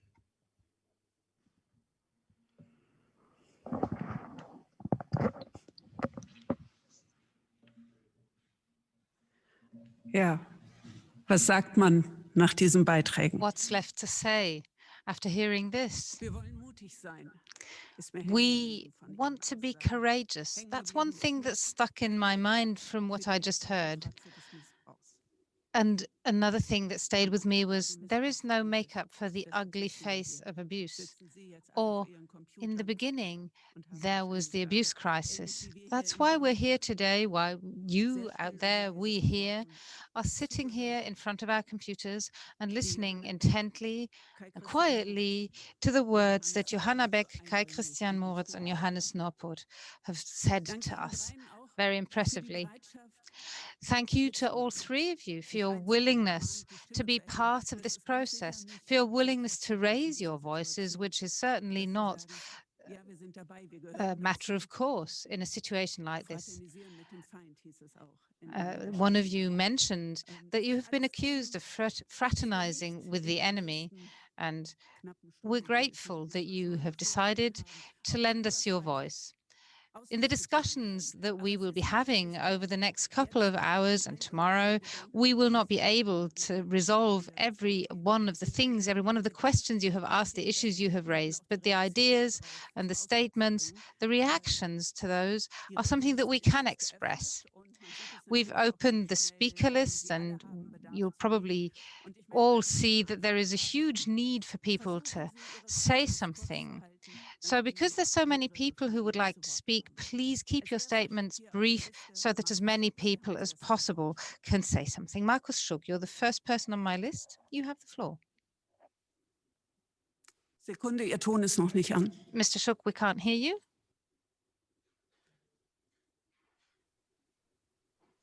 Sie sind alle stumm geschaltet. Sie müssen sich. The host mutes all participants. So if you want to say anything, you need to unmute your microphone.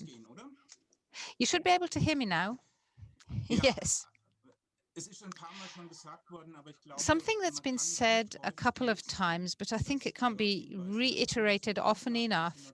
I think we cannot cease mentioning that the many cases of abuse of power, the many cases of sexual abuse were the starting point for the synodal path. And we as members of the synodal path are here to change the way this is dealt with and to make sure that these cases never happen again.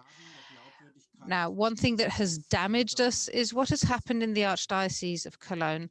That has been extremely harmful to what we are doing here, and they undermine every serious effort to investigate, to take responsibility, and to turn in a different direction in this matter.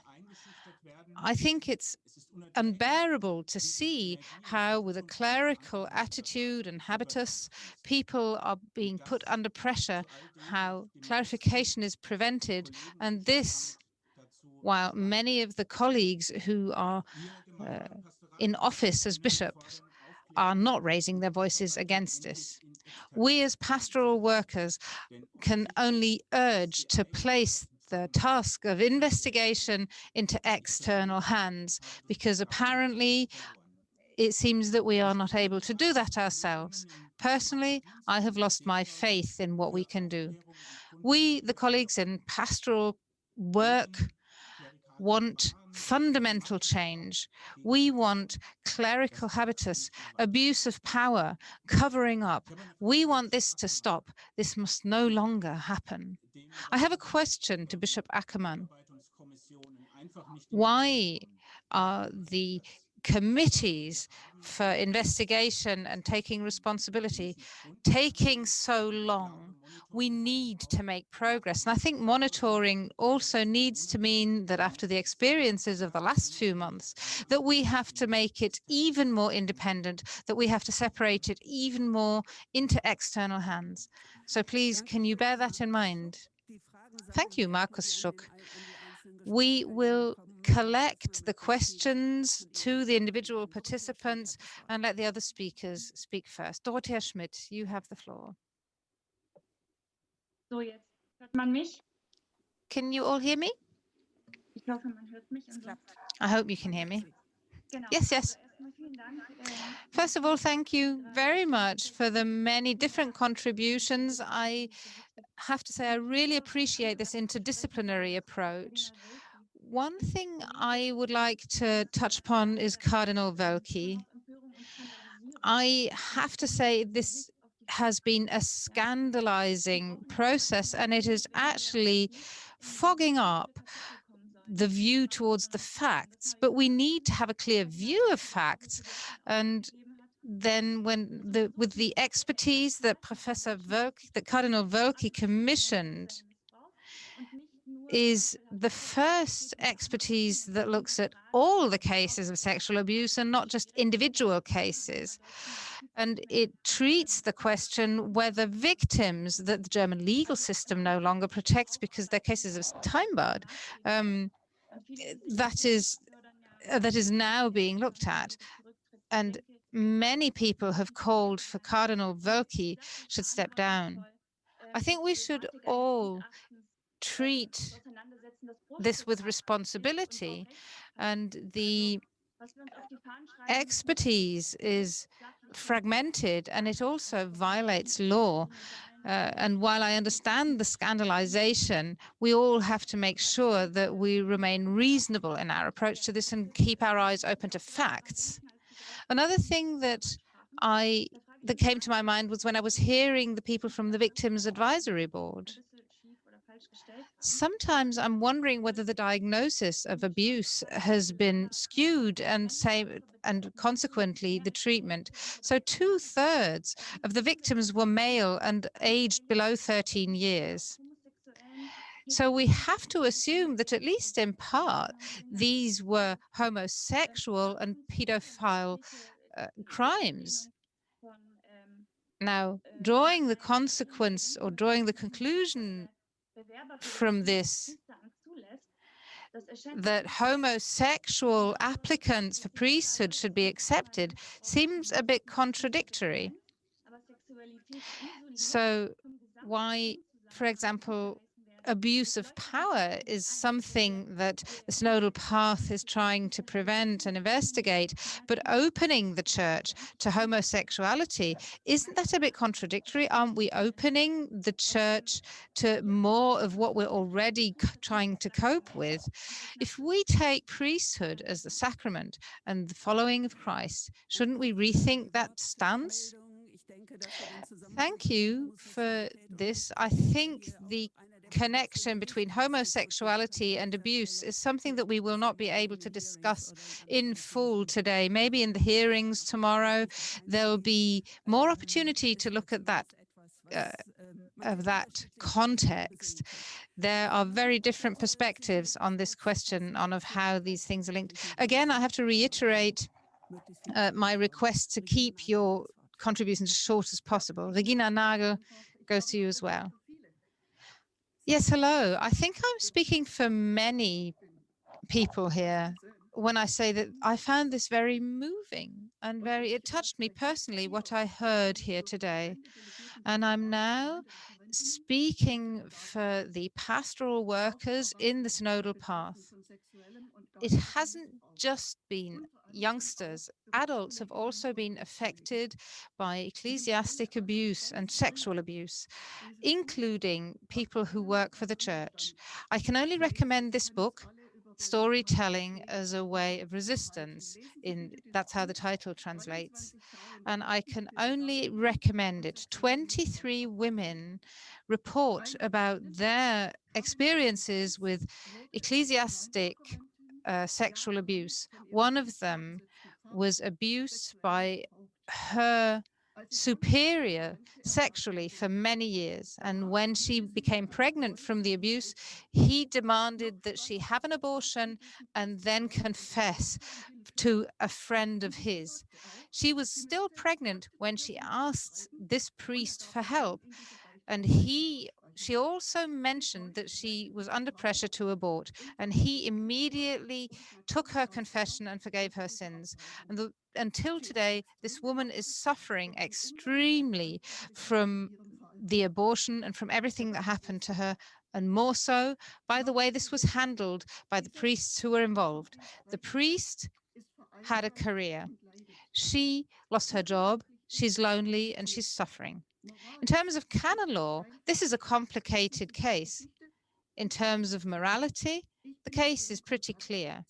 I am actually in touch with this woman, with the author of this story. We know the names of the people.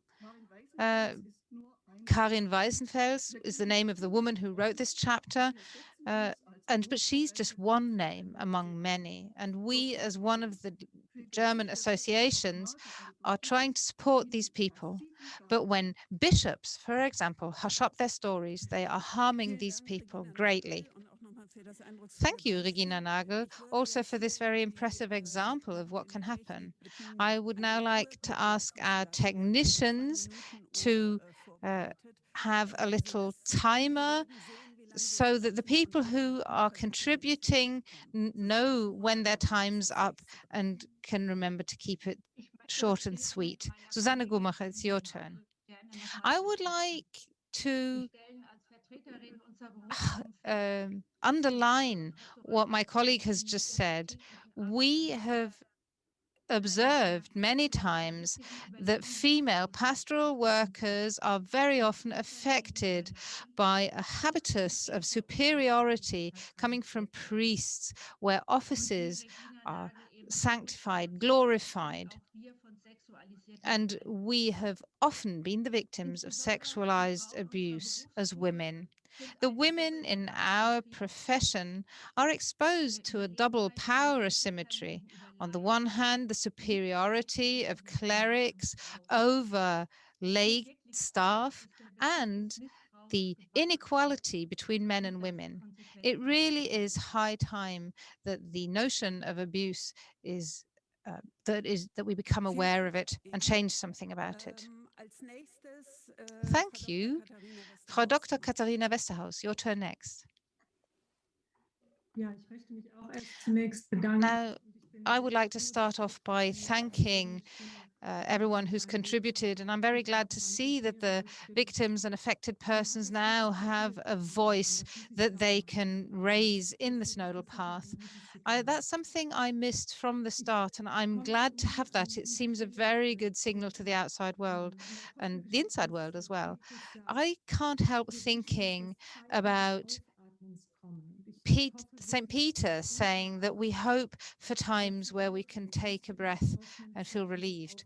And I hope that those times where we can feel relieved, that they are coming for the victims. What's needed for that is a conversion of hearts, as it is told in the Acts of the Apostles. And I hope that that conversion, that turning point, is just ahead of us. And also, another important factor in this is repentance, something that is also that I hope for from everyone involved.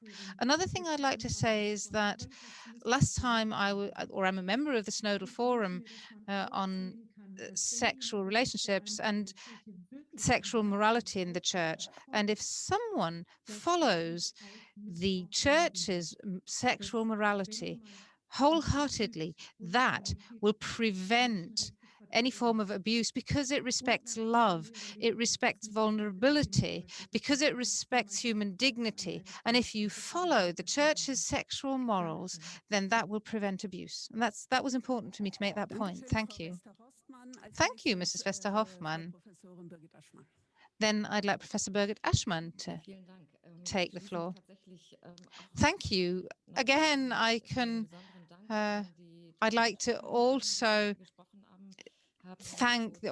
I'd like to agree with a special thanks to the spokespeople of the Victims Advisory Board. It really has been high time that we give the victims a voice, and it's been a very shameful statement, actually, that I heard we should stop talking about the victims and talk to them. So it's a very good thing here that the German Bishops' Conference has chosen to go that way. And I can also announce that the Central Committee of Catholics in Germany has founded a working group where we want to be in exchange with the affected persons. So we're on a good way there. So I have three specific questions. On the one question is, if it's not quite clear how the contribution or how your contribution to the synodal process will be, then we have a forum on power and the abuse of power this afternoon. So feel free to join that forum today or tomorrow. I think you'll get more clarity on that. The next question is about networking. We all know that we are very much stronger when we network, when we join forces. That's a truth of life. I think, if I've seen this correctly, there's one institution called the Square Table that is an institution for the affected people. How can we support you so that you can have a good, strong network to represent you? It would be important for us to know on our side whether there is already a structure in place and what we could do to support you if you would like us to support you. The third question would be a question to you on how do you assess the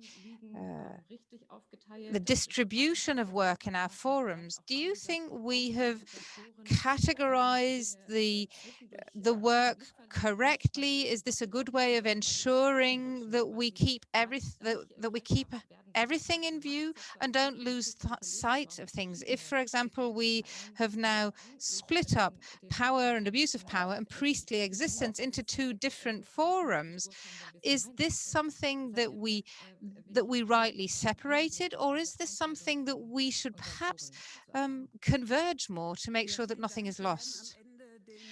Okay, well, thank you for these questions. We will give the floor back to the three spokespeople of the Victims Advisory Board later on.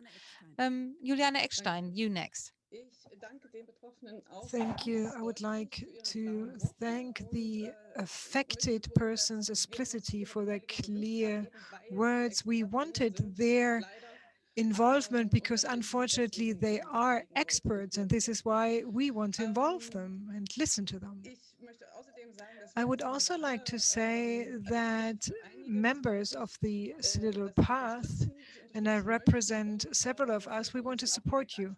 Many of us can be addressed directly, and you can get our contact details, and I would encourage to do so if you think this is necessary.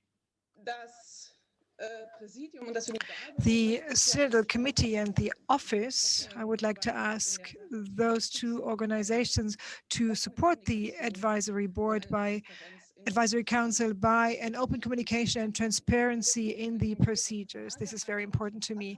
Specific question to Bishop Ackermann. And I refer to the last annual assembly, and you described that the amount of the payments is important, but also the procedures is important. How affected persons get the payments, and that there are overarching cases, where, with regard to priests and congregations and spiritual communities. And I wanted to ask you if there is a chart, an org chart that shows what to do when. And if everybody knows about that chart, or if we don't have that chart, if this is going to be drawn up, and if yes, when. Thank you, Ms. Eckstein. Birgit Mock. And I'm going to have the time limit run. Thank you, Claudia. Can you hear me? Yes. First of all, I would like to thank the Synodal Committee for the declaration text. It is a very clear text, very targeted, and I do believe that it is a good introduction to tonight's meeting. Thank you for that. I would also like to thank the 3 representatives of the Advisory Council. It was very important to listen to you tonight, and I don't think that this can be taken for granted. It is not obvious that you joined our meeting, our group, and are able to move on to this level of abstract level, but we read between the lines your personal experience, and we can only imagine your personal history behind, also representing many other people affected. I would like to come back to one thing that Bishop Ackermann presented, the proposal of a structured exchange between the dioceses. Among the many things that you said, I would like to underline the need for this type of dialogue and exchange, because I do believe that this represents a sustainable approach for the future. With all the standards and the preconditions that need to be laid, this type of a cross-diocesan forum might be a way to integrate the lessons learned, as we call them, and to have an exchange about these lessons learned. And I wish for a exchange based on trust, where also things that did not work can be expressed.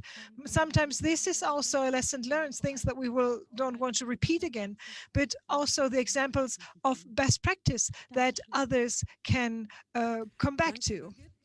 Thank you, Birgit. Stefan Vesper is the next speaker.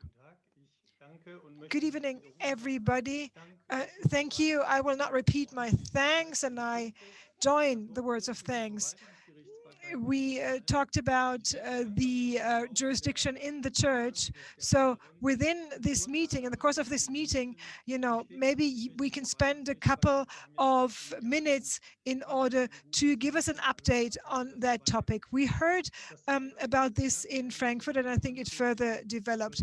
Thank you, Bishop Ackermann, for your report, and I would like to dwell on the aspect of monitoring. I think this is a very important aspect, and I know the Constitution, I know the legal situation of the Bishops' Conference, but I think we can only move ahead if also within the Bishops' Conference we integrate a monitoring on the resolutions and measures of the Bishops' Conference. And only then, after a year, we can prove and we can double check which dioceses implemented certain topics and others not. Why this? Only with a strict monitoring with regard to the resolutions in the context of the investigations and implementation with regard to the abuse, we can move a step ahead. Thanks to Stefan Vesper, and let me alert you that Gregor Pochun, you have the opportunity during this next intervention to be part of the list, and after that we will close the list. Thank you very much. It was very impressive how the 3 affected persons underlined also the results of the MHG study, and that we need to dive deep into the question of structures, and that this is evangelization, nothing else. Unfortunately, when reading the declaration, this has not been understood by everybody. I would like to talk about the titles of the forum. So the glorification of the priesthood, it is the glorification of people, not about the mandate of the office. And also male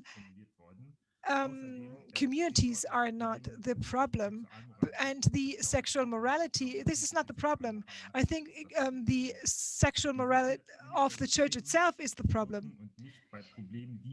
It is about the systems, and it's not about the problems in the system. We need to change the system. We need to change the structures, and bishops can change the systems. They have a special responsibility. The bishops cannot pass on this responsibility to lay people, even though we are willing to contribute with our expertise. And we heard that people are ashamed when hearing reports of affected people. It is not about feeling ashamed. It is not about the church feeling bad. It is about the suffering that was done to victims. The victims are the affected people, not God is the affected person or the church, the affected institution.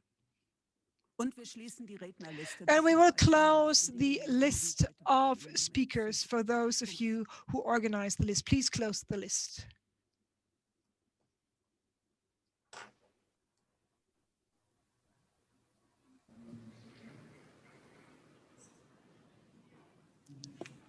Nee, wir hören dich noch nicht. We can't hear you yet.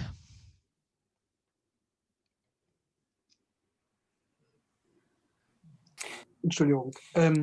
Ich möchte meinen Dank I would like to express my thanks and qualify my thanks because the affected person also offered to cooperate with us. I'm part of the forum number 1 of power and power separation of power, and we need your cooperation. And we are going to organize and make use of your cooperations.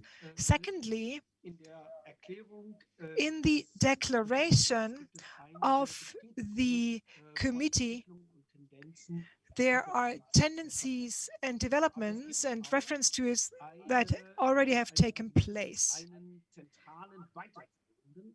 And there's also one central aspect that all bishops need to establish binding procedures in order to be accountable in the context of the faithful. We don't have these procedures in place. We need to develop this type of procedures. And for the forum number 1, I would like to declare that we are going to make an effort in order to establish this type of procedures together with the affected person that will go beyond also the cases of abuse. Thank you so much, Professor Matthias Sellmann. You have the floor. Ja, das ist jetzt Bochumer Kollegialität. Ich wollte exakt denselben Punkt. I wanted to raise the same topic like Thomas Söding. I refer to item number 4 of the declaration. Thank you for the declaration of the committee. I also like to refer to Stefan Vesper speaking about monitoring. And I do believe that we need this type of monitoring to make sure that it does not depend on a bishop or a clergyman himself, that only the instrument of self-commitment can have an effect, but we need to have accountability also, like in civil society. We have to have effective controlling mechanisms. And I'm part of the forum number 1, and the consequence of the declaration is that we do have the mandate to transfer this into a resolution for action. Thank you very much. We move from Bochum to Freiburg.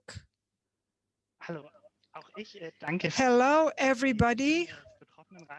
I would like to thank the affected person also for their contribution, their willingness to participate. I would also like to refer to the declaration. I asked myself why these clear words come up only today. Without the, if I wasn't member of the church, I wouldn't understand this text. And when I asked my colleagues of my university course, they told me that it doesn't say much. So maybe this is understood as a milestone, but outside of the church, this is perceived as very dry. We need to find a wording that not only we can understand, but that is clear and understandable for everybody. Thank you very much. We move to Essen, to Bischof Overbeck. Thank you very much also on my part to everybody, to all those who participated and spoke already. I would like to add 2 more perspectives that seem to be important for the overall development of the synodal path. First, the plausibility of our faith. I especially believe, especially the perspective of the affected we just heard. Faith is plausible where it is human. And this is important for the results of a fora. especially with regard to the tradition of our church. This is important to me as a bishop to say. And I would like to thank the 3 affected persons for their contribution. Secondly, credibility of the church, apart from plausibility. And I have to say, in our work, in the different fora, what we do, we should enhance the credibility of the church and the conviction that God can be present in our society, and we should do everything to this end. So I believe that this evening, this meeting provides us with new task, how to further develop critically our 4 fora and also have critical feedback. And I wish us a lot of courage, the bishops and everybody else included. Thank you very much. A lot of questions to the bishops and tasks for the bishops, also to the lay people, just as we heard before. Professor Hoff, the floor is yours.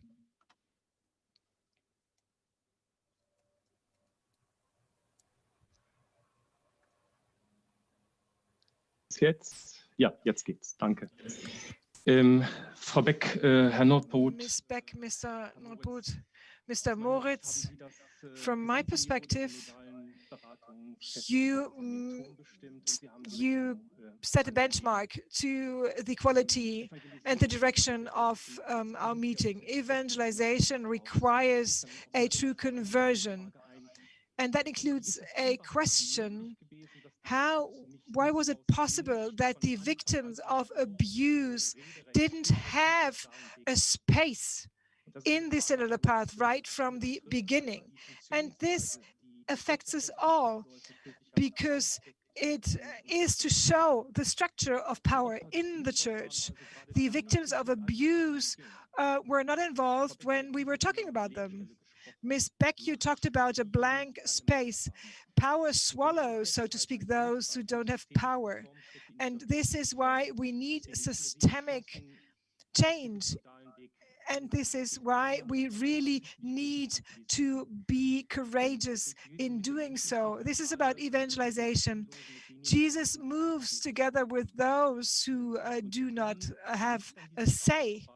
And we cannot avoid the question, why were the victims of abuse not being involved? Why did we have this blank space? So if we want to radically reconsider how we think power, how we use power, and we need to consider this question also in this context.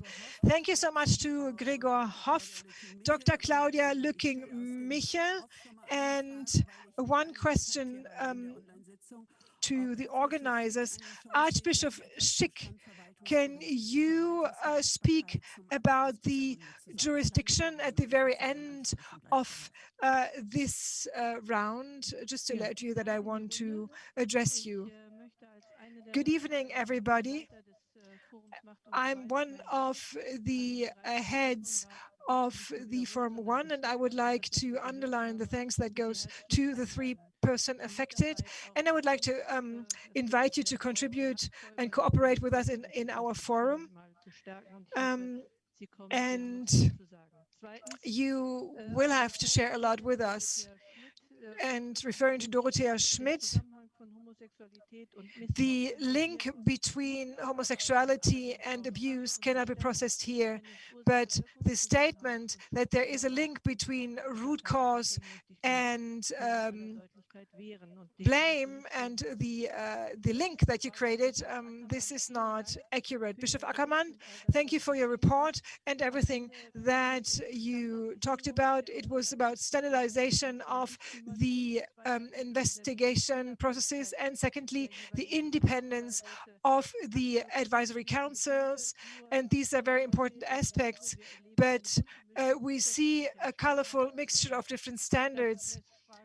And the question comes up, do we always have to reinvent the wheel? Or to put it in other words, what do you do if people do not abide by the standards and you don't have any possibility to remind bishops and other people of their self-commitment? You know, there's a lot of work done twice and a lack of enforcement of our own transparency. Last aspect that goes to all people responsible listening in and joining in here. I'm waiting for the day when the responsible persons really admit their responsibility before the results of the studies will publish their names. Thank you. Wolfgang Klose hat das Wort. Wolfgang Klose. Thank you very much. Good evening. I come from a diocese with a sad and long story of abuse, and I'm thankful for the advisory council and what they shared, and I'm shocked that there are still people who do everything today in order to cover up people and protect people who made others suffer. We have to become active now, and I hope that on our path will lead us to that. I'm grateful that we have many people here who share that perspective and do support us on this path in order to regain credibility. I want the faith in Christ to be credible.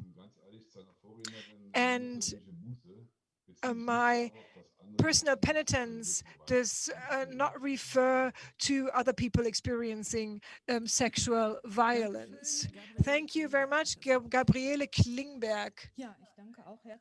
Thank you very much for the very clear declaration of the committee and also for the moving, clear and constructive words of the people affected. I have two messages. First of all, I talk on behalf of my students. They ask me, when does this church live with credibility the message of Christ? When finally will the church live it with credibility? And we are representatives of the church, and we are challenged and we are attacked meanwhile. And this requires a lot of courage, a lot of strength. And without changes within our church, our students, where we will not be able to enthuse our students for the message of Jesus. Only deeds and actions will be convincing, not only for young people. I do believe that we need to be active in order to create credibility for the church, and just as Mr. Klose said, for the message of Christ, of Jesus Christ. And I do believe that this can turn into specific action together with the people affected. And so also on our part, my strong appeals go to all persons responsible. Thank you to Ms. Klingberg, Jan Hiltenbach. Thank you so much for the planning and for the contribution of the advisory board. Tatsächlich noch deutlicher und noch klarer geworden wäre. Ich hätte mir das gehofft, dass diese Erklärung noch klarer, noch deutlicher formuliert wäre. Ich frage mich bei dem, was wir insgesamt über Aufarbeitungsprozesse miteinander besprechen, die ja immer juristisch betrachtet werden. Es wird von juristischer, von historischer, von theologischer Aufarbeitung, von Beleuchtung gesprochen und daraus dann Konsequenzen zu ziehen. Ich frage mich, müssten wir denn nicht eigentlich auch gleichermaßen, nicht hintereinander, sondern gleichermaßen und gleichwertig andere Disziplinen wie die Psychologie, die Soziologie, eventuell auch die Pädagogik einbeziehen bei der Aufarbeitung von sexualisierter Gewalt? Denn nicht zuletzt diese Wissenschaften analysieren ja, warum systematisch Menschen zu Gewalt fähig sind und erhöht und auch dem Risiko ausgesetzt sind, vielleicht auch von Gewalt betroffen zu sein. Daraus kann man dann eben die besten Schlüsse ziehen aus meiner Sicht. Das Risiko maßvoll, also das Risiko wirklich existenziell abzusenken und auch an der Stelle wirklich eine spürbare Verbesserung zu erreichen an dieser Stelle.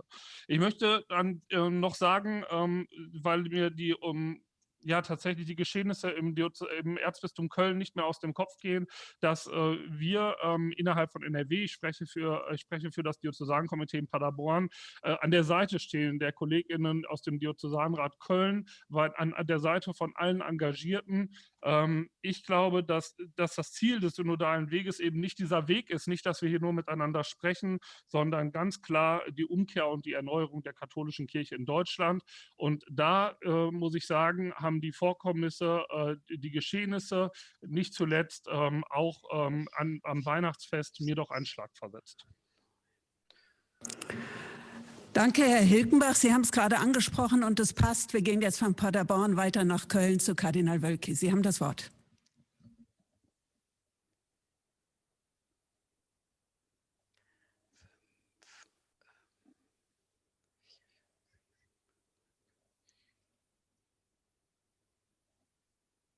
Noch hören wir Sie nicht.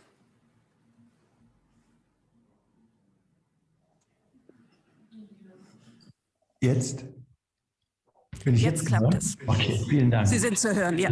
Ja, danke sehr. Ja, meine sehr verehrten Damen und Herren, ich möchte zunächst Danke sagen, dass wir in dieser Weise miteinander sprechen können.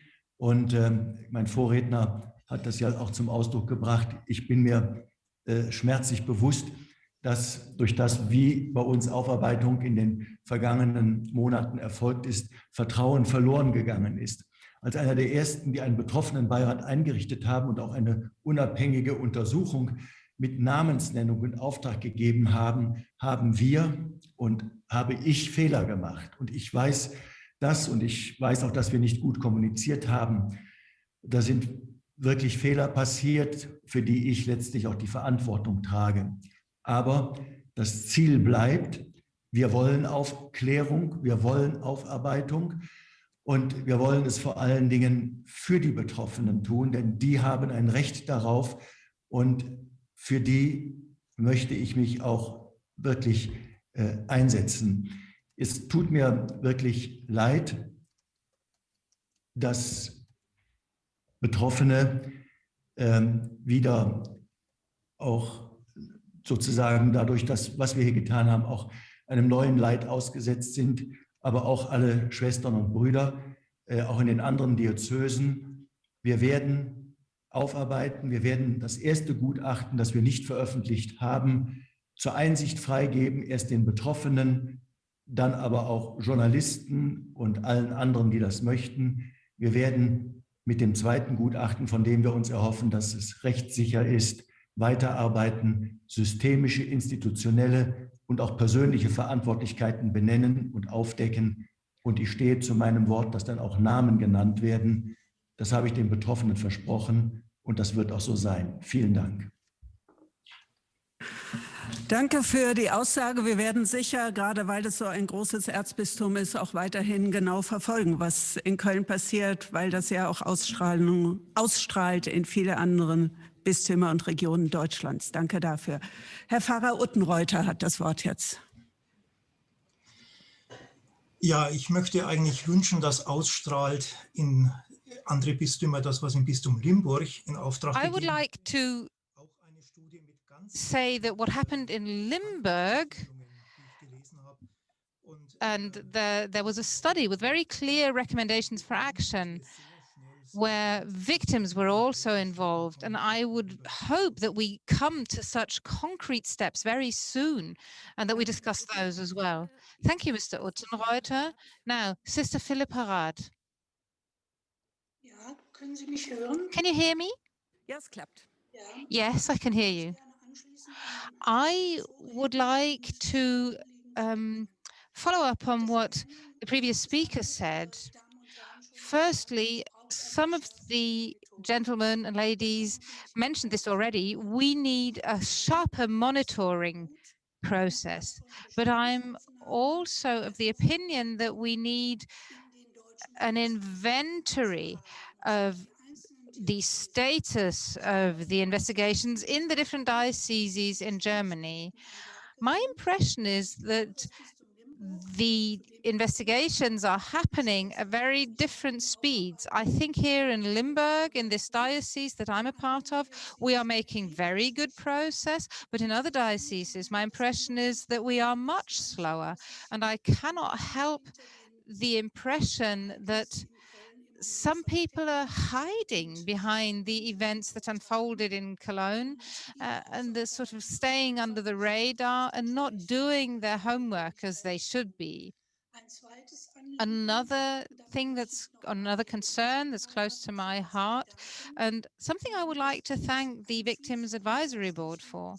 There is a lot of sexualized spiritual abuse that women fall victim to. Regina Nagel mentioned one very moving example of that, and I'm convinced that the Victims Advisory Board will not just be able to make a valuable contribution to the Power and Separation of Powers Forum, but also in the Forum Women in Ministries and Offices in the Church. And I'd be very grateful if we could enter a discussion there. Well, thank you for that addition, that this is an important topic in other forums as well, and I hope that there will be fruitful exchange soon. The last speaker I have on the list is Regina Masur from Magdeburg. Regards back from Magdeburg. First of all, I'd like to thank the members of the advisory board who attended today or who are attending, and I have one question. I think the environment at the time did not react to what was going on. What about today? Is there a better understanding? Do people treat these issues differently than they used to in those days? What's your opinion on this, and how can you help us? I'm a member of Forum 1. Can you help us define good steps for approaching each other's, not just from the clerics, but also approaching those who may have looked away, who negated what was going on in the past? Thank you, Mrs. Masur, and thank you to everyone for the very dedicated contributions, the clear words that were spoken here. I was talking about Bishop Schick, who cannot join us today. So I was talking about administrative jurisdiction that I wanted him to address. We'll have to do that at a different point in time because he cannot be with us online today. Now, I would first like to pass the floor to Bishop Ackermann, then to the speakers of the advisory board, and finally Karin Kortmann. Those were the people who questions have been asked to. So first of all, Bishop Ackermann, would you perhaps revert to the questions that were posed to you? Yes, thank you. There are two things I'd like to revert, or I'd like to go back to. And I'm sure we'll have some opportunity later on. I've been looking at the speaker list and the list of participants in the forums.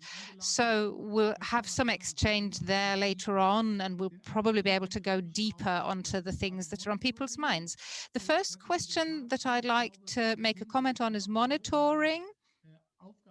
And as the Commissioner for Abuse, I will see that that is part of my responsibility. I think that needs to be poured into a firmer structure.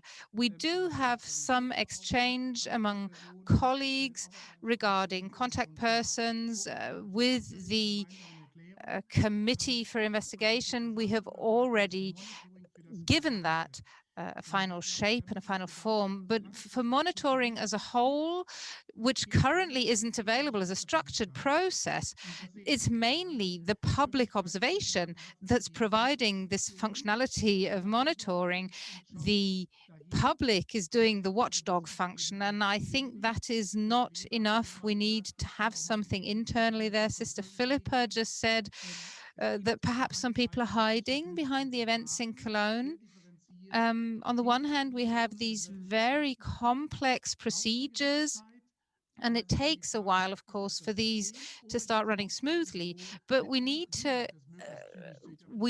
to establish whether it's just the fact that a complicated process takes time, or is there an unwillingness there to make that work? So this is something I'm taking home and that I know that we're going to have to work on. Frau Eckstein, something I would like to say to you, the whole compensation and recognition system is not just about the amount of money that's being paid, it's also about how victims are treated, especially when we look at more complex structures that go across dioceses or across congregations. There isn't a firm org chart that would provide a structure for this, but we're all working on this, and we're all trying to be in contact with you as the contact points for victims, so that you can then give information to others, say that goes beyond saying, I'm sorry, this is where my area of of work ends. In an ideal case, you would be case managers who can support people in their individual case from the first to the last step, from their first contact point to where they have to turn to later in the process across dioceses. And at this moment, this is our aim, is to sensitize the contact persons how to treat the affected persons that turn to them. And we have to make sure that that is carried over from generation to generation. So when one person stops, that the next person will have that same attitude. It's not just about putting an org chart together. The different cases of abuse that we're faced with are so diverse that that might not be able to be the right way. But if you do have a specific case, let me know so that we can see what we can do. Thank you, Bishop Ackermann. I'm sure that in the workshop you'll be able to delve deeper on this, and of course also in the next Synodal Assembly, where you will be able to deepen the discussion on that. Next, back to the Victims Advisory Board members. Mr. Moritz, I think you are the first one. Yes, Mr. Moritz. Can you hear me? Yes, that's working. Yes, thank you. Also, on behalf of my two colleagues, thank you for the warm welcome and the kind words. First of all, I can reassure Professor Ashman that after a very short struggle, we have all registered for the various forums. We're very happy to contribute to that. But to all of us here in the advisory board, it was very important that we would have representatives of both genders on this forum. So Johanna Beck, I'm sure that she will be happy to work in the Women Forum. So thank you for that invitation. And we hope that this will soon take up speed. Now, one question was about the reaction of the outside world. Well, there's a very, very broad spectrum of reactions. Some of them have said, are you completely crazy to even be a part of this? Why are you even talking to these people anymore? What on earth are you doing? So we have experienced that, and we have had to ask ourselves the question, do we want to leave the church or do we want to be in the church so that we can bring about necessary change? And this is the spectrum of reactions and the spectrum that we are finding ourselves in. The plausibility of faith was another key word that was mentioned. What's really interesting here is when we say we're talking about church, then the first thing that's difficult to answer is what is the church that you're talking about? What is my church, your church? And what's important here is to keep the dialogue constructive and forward-looking. Very often we hear the criticism that there was a void. Why weren't the victims involved earlier on? Well, actually, I would say that they were not just left out, they were deliberately disregarded. That's how it seems, and I'm glad that that's changed. My two colleagues will perhaps say something else on this next matter that I'm going to talk about. They may differ. I'm speaking for myself here. What Cardinal Wölki just said showed us the difficulty of the situation that we're in. I saw a man who was making every effort to make a statement as a personal statement. He said that he was to take responsibility personally, and that is something we've wanted to see for a long time. But what I see, and this may not be right, but he still something we still see in the church is that after people have apologized personally, then they're basically celebrating that as an achievement, and this is something that makes it really, really difficult for us as affected persons to see that, or to make this demand for consequences in an ecclesiastic context. So this is a very personal reaction, and I'd like to hand over with that personal reaction to the next speaker, who, Johannes, I think you'll have to activate your microphone. Ich glaube, Johanna Beck jetzt, ja. Johanna Beck, alles klar. Oh, okay, so Johanna wants to speak. From me as well, thank you very much for listening to us, for letting our words have an impact on you, for giving us this feedback. Now, there's one question that I would like to pick up on. And again, I can't answer representatively for all of us, but there was one question about did we think the way the forums were divided up, does that make sense to us? I would say that yes, it does of course make sense, because the division of forums is based on the MHG study, and it obviously builds on the recommendations of the MHG study, because those were the 4 areas that the MHG study recommended to focus on. So abuse is a very varied issue that has very many aspects, and it was a recommendation to look at it from different angles. So as important as it is to have these 4 forums as individual perspectives, it's very important that they all see each other as parts of a whole. The issue of abuse has very many aspects, but it is one large issue. So it's equally important that these forums have an exchange, that they see each other as a whole that needs to be linked to each other. Another thing that is perhaps a personal comment, I often say that I am a personification of these forums, because in my personal experience and from my personal perspective, this is very meaningful, because this reflects my personal experience. But the forums only make perfect sense if debate in the forums is open, is frank, and is open also to change. You need to be open to questioning your own attitudes, and you need to be open to embracing change. And this transformational change, that's something I hope for from the forums. And I think we got another feedback on Bishop Wölki from Kai, but from Johannes, sorry. But there was another comment I wanted to make about evangelization.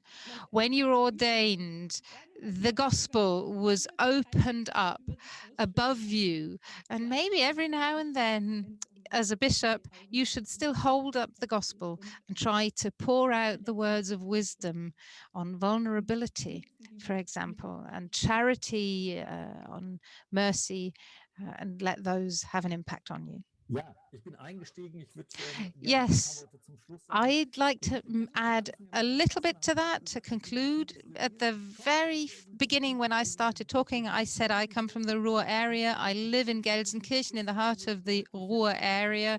And one thing that people from the Ruhr area have in common is that we usually find very open words. And from time to time, we tend to find cutting words, actually. And it has been very good for me to be welcomed so warmly by all of you here, because what we tend to do, to be very open, very frank in what we say, is something that is maybe not a common occurrence in a panel like this one. So we're very excited to see how today and tomorrow are going to unfold. The first critical remark I'd like to make, although it's difficult for me to say it like this, is about the forums and whether their division makes sense or whether it's good for us. Well, I think the critical thing here is to say, now, first of all, we've got these forums, we've got them as they are. That's the state that we're now faced with, and now we have to make them work. But of course, it would have been rather nice to be asked that question before the forums were established, before we were faced with this reality. Now, one of the questions was, why weren't we involved earlier on? Maybe that's something to do with the public perception. We have the impression here that we're being welcomed with open arms by everyone in this on this panel, but in the general church environment, that is not the same. And what I can only recommend to everyone here is to critically revisit in your minds the recognition and the compensation. When you think of the press conference in 2019 with Bishop Ackermann and the discussions that ensued and that went on until autumn of 2020, that was quite interesting. And we are very open to a discussion dedicated to what role the victims and the affected persons have played in this discussion. And I can tell you, we have a long way ahead of us to make that right. One other point I'd like to raise is who we would like to cooperate with, who we would like to work with. Well, we're 12 people. We are volunteers. So as we all know, one of the first things that God created, when you look at the history of creation, is volunteerism. So what I have to say here is that we all have jobs that we have to do during the day, so we can't talk to everyone we'd like to talk to. There is a working group called Networking, and we are trying to structure that so that not just we three as spokespeople, but so that every one of us, if they want to, can be involved in any area inside or outside the church. So it isn't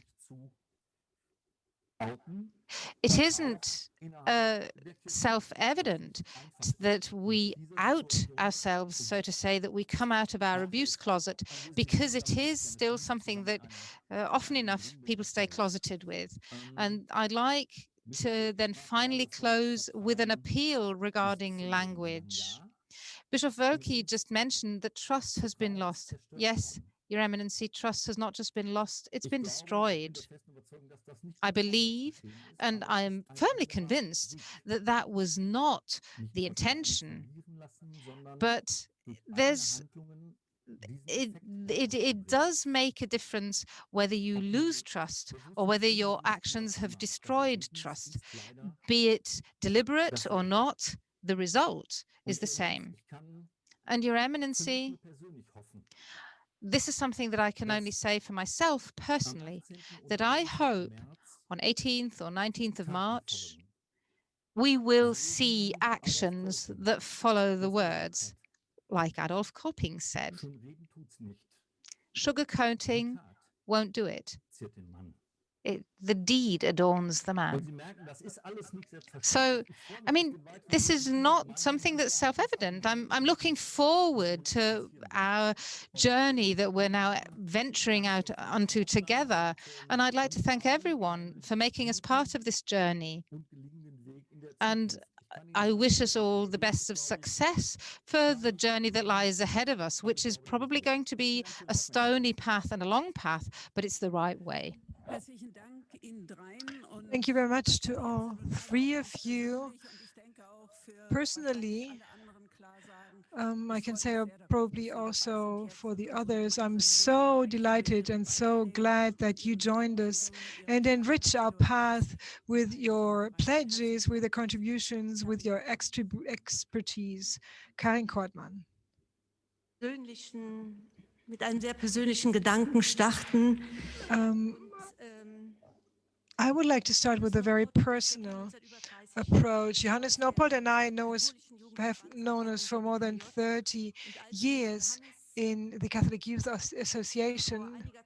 And when Johannes time ago said that he is a victim of sexual abuse, I sat there and I thought, oh my God, what happened around me is things that I never realized, that I never became aware of. There are a lot of things that are still unclear to me.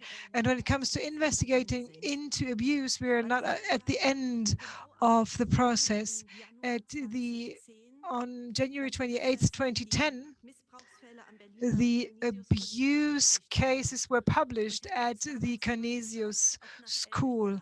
And if somebody had told us at the time, even after 11 years, there are no standardized processes, no transparency, no complete investigation, we wouldn't have believed it. And within these 11 years, a lot of things happened. And the question whether the Central Committee did not express itself enough, and I speak here as a vice president, there were so many talks and conversations with the bishops, in joint conferences, in preparing Catholic Convention days, Katholikentagen, pondering on how to process the topic together with Bishop Ackermann. In the main committee, we had talks, and he again and again shared with us his information. And last Friday, also in the main committee, Johannes Röhrichs, the commissioner of the federal government with regard to abuse, Johannes Röhrig was with us, and he started by saying the Catholic Church has worked great and drawn up great foundations. He thanked Bishop Ackermann for everything he did, and he said, with the joint declaration that we signed last year, you know, you set the right course for investigation. And now it's all about implementing things. And he said also in our session, and now it's all about the lay people. They need to control, they need to claim, they need to make sure that things happen. And this is what we're at now here on our synodal path. We understood a lot of things, and we are ready to reconsider our processes and ways of working.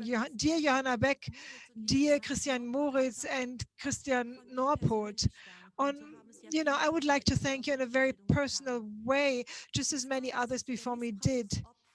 The number of victims of affected by abuse, of survivors, as you said, is an incredible amount. And today with you, we met three persons that give a personal face to this huge number.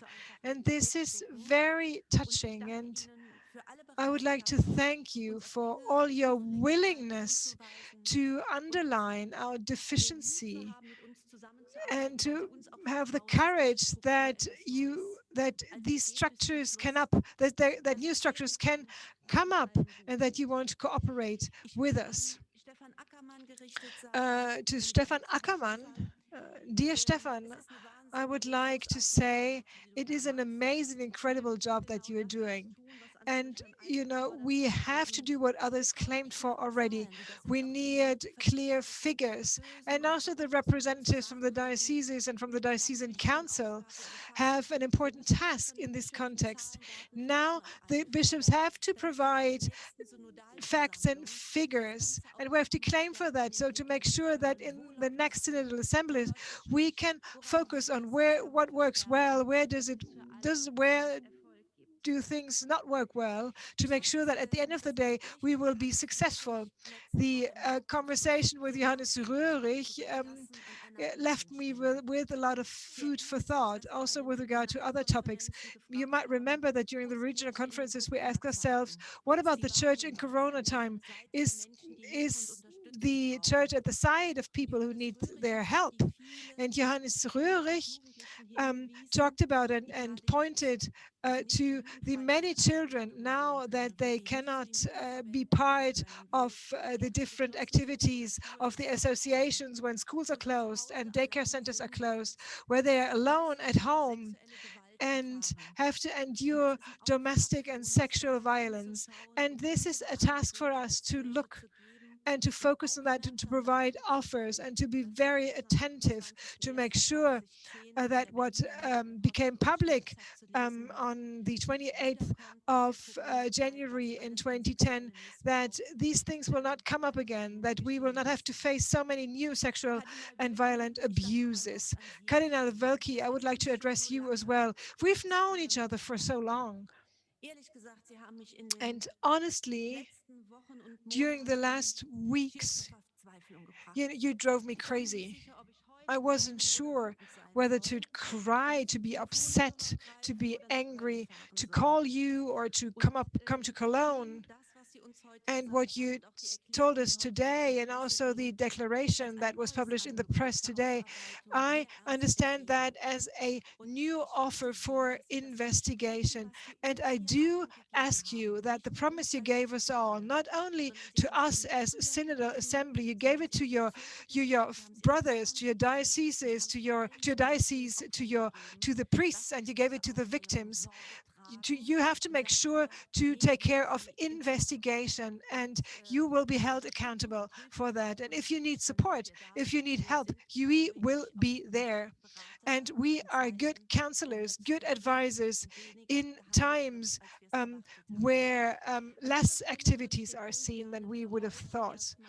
At this point, I would like to come to a conclusion with regard to this point, thanking everybody. And also I would like to thank for the fact that we managed with such a format to be touched and to be moved by things, to enter into an exchange, a type of exchange that I didn't think that it would possible when preparing for this event. Ms. Kortmann, thank you so much.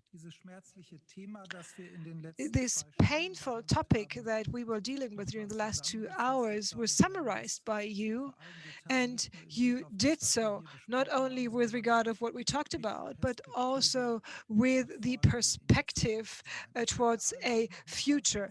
I would like to thank everybody who participated in such a committed way. Now we need a moment of silence. We need an interruption.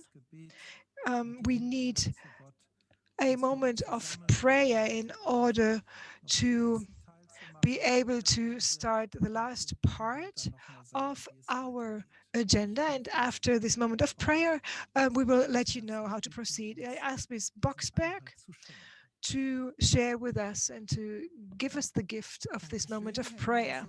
Thank you so much, Auxiliary Bishop Theissing. These were very intensive 3 hours. Basically, we would need a break, but please take a couple of minutes before a break.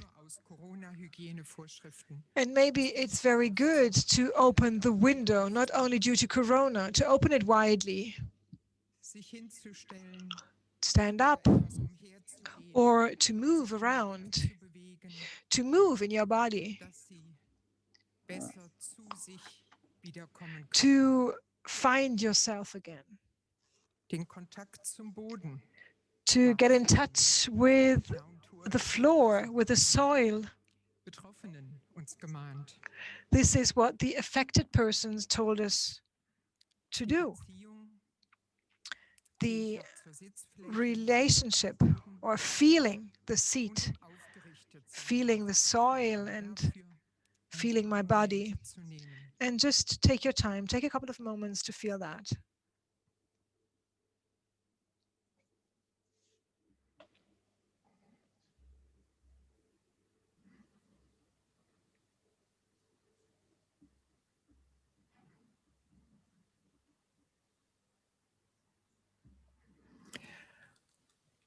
Und ich lade Sie ein, sich bewusst. And I do invite you to become aware of the movements, of the emotions and the thoughts that you have.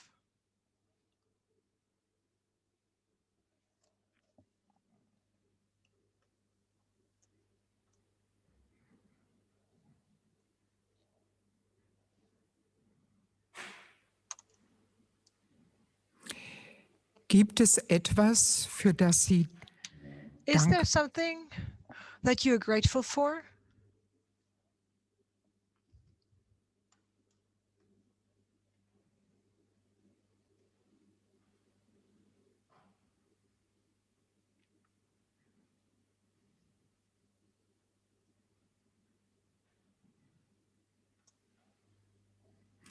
Was macht Ihnen Not? What are you concerned about?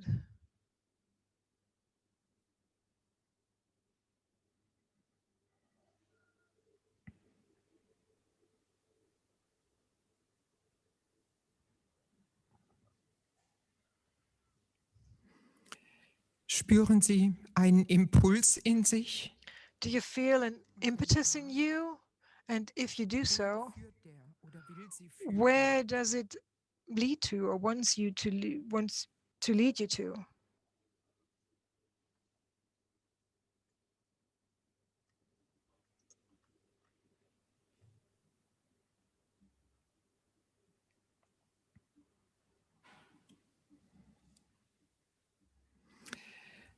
Das, was sich Ihnen zeigt, Sie können es Gott ans Herz legen. You can trust God and share everything with Him that you feel in this moment. Dass Ihnen schenkt, was Sie jetzt brauchen.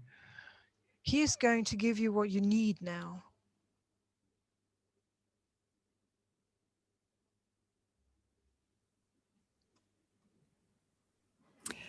Und ich möchte das Bild aufnehmen, das Frau Johanna.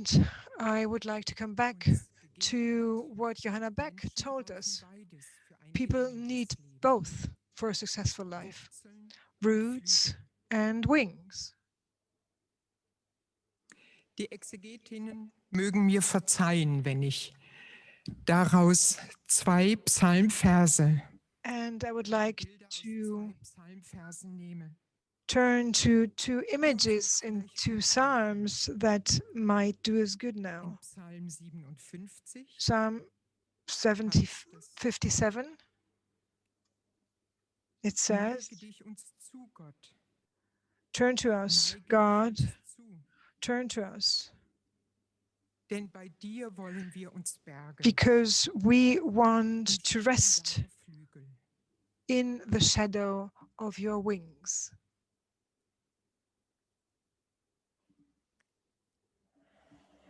Unter deinen Flügeln geborgen We hören wir want to be protected. We are protected under your wings, and we hear the promise that has been written in the ancient book of prayers, of complaint and grateful. Let your face shine, and we will be safe. uns wie deinen Weinstock Israel hast du eingepflanzt. You rooted us like Israel. Create a wide space for us to make sure that we can be rooted and that we can be fertile.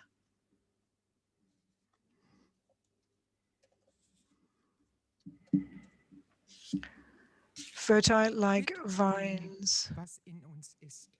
With everything that we feel and sense now, we can pray. Ehre sei dem Vater, Honor be to the Father, the Son, and the Holy Spirit, dem einen Gott, von to the one Ewigkeit God, zu Ewigkeit. now and forever. Amen. Amen.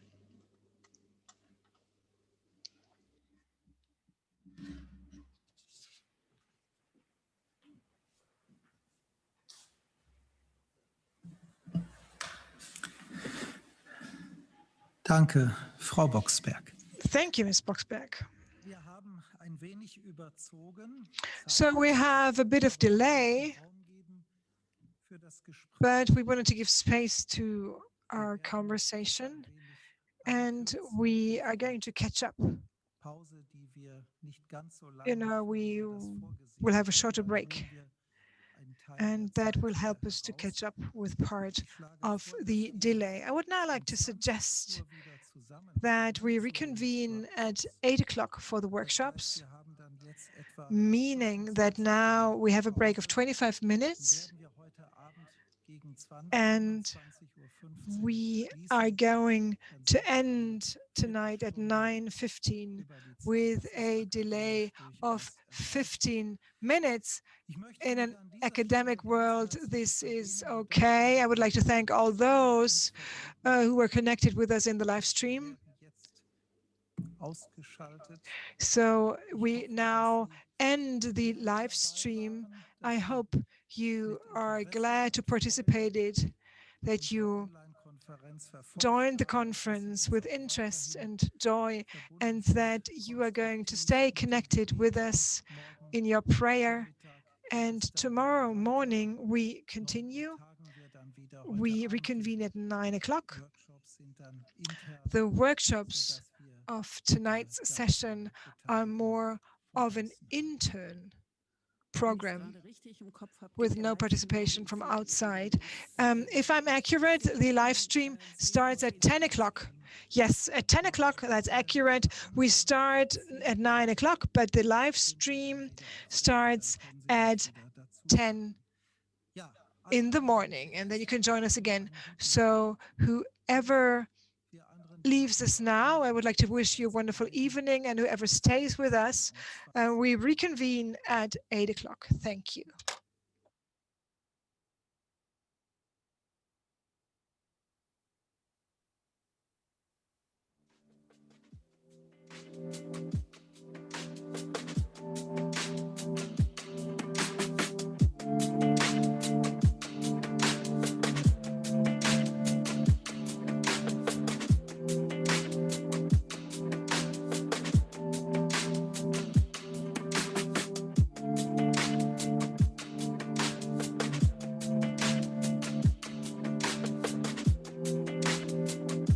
Ausgeschaltet. Und dann Da hattest du gerade eingeschaltet und dann, glaube ich, gleichzeitig gedrückt und dann habe ich es dir wieder weggenommen, glaube ich. Das kann gut sein. Das glaube ich, war das Problem.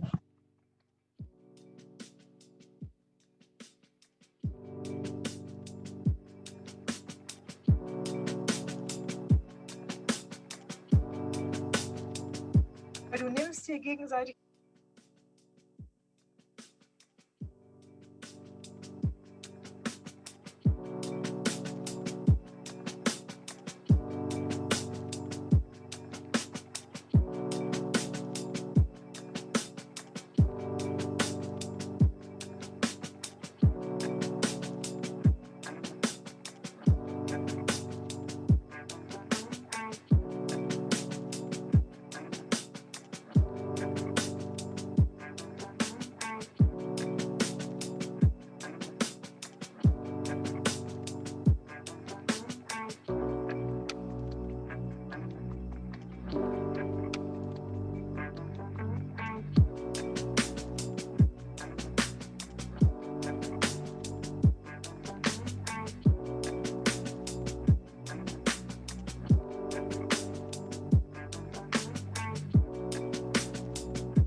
Ich bin jetzt dran. Ich habe einen Ton an.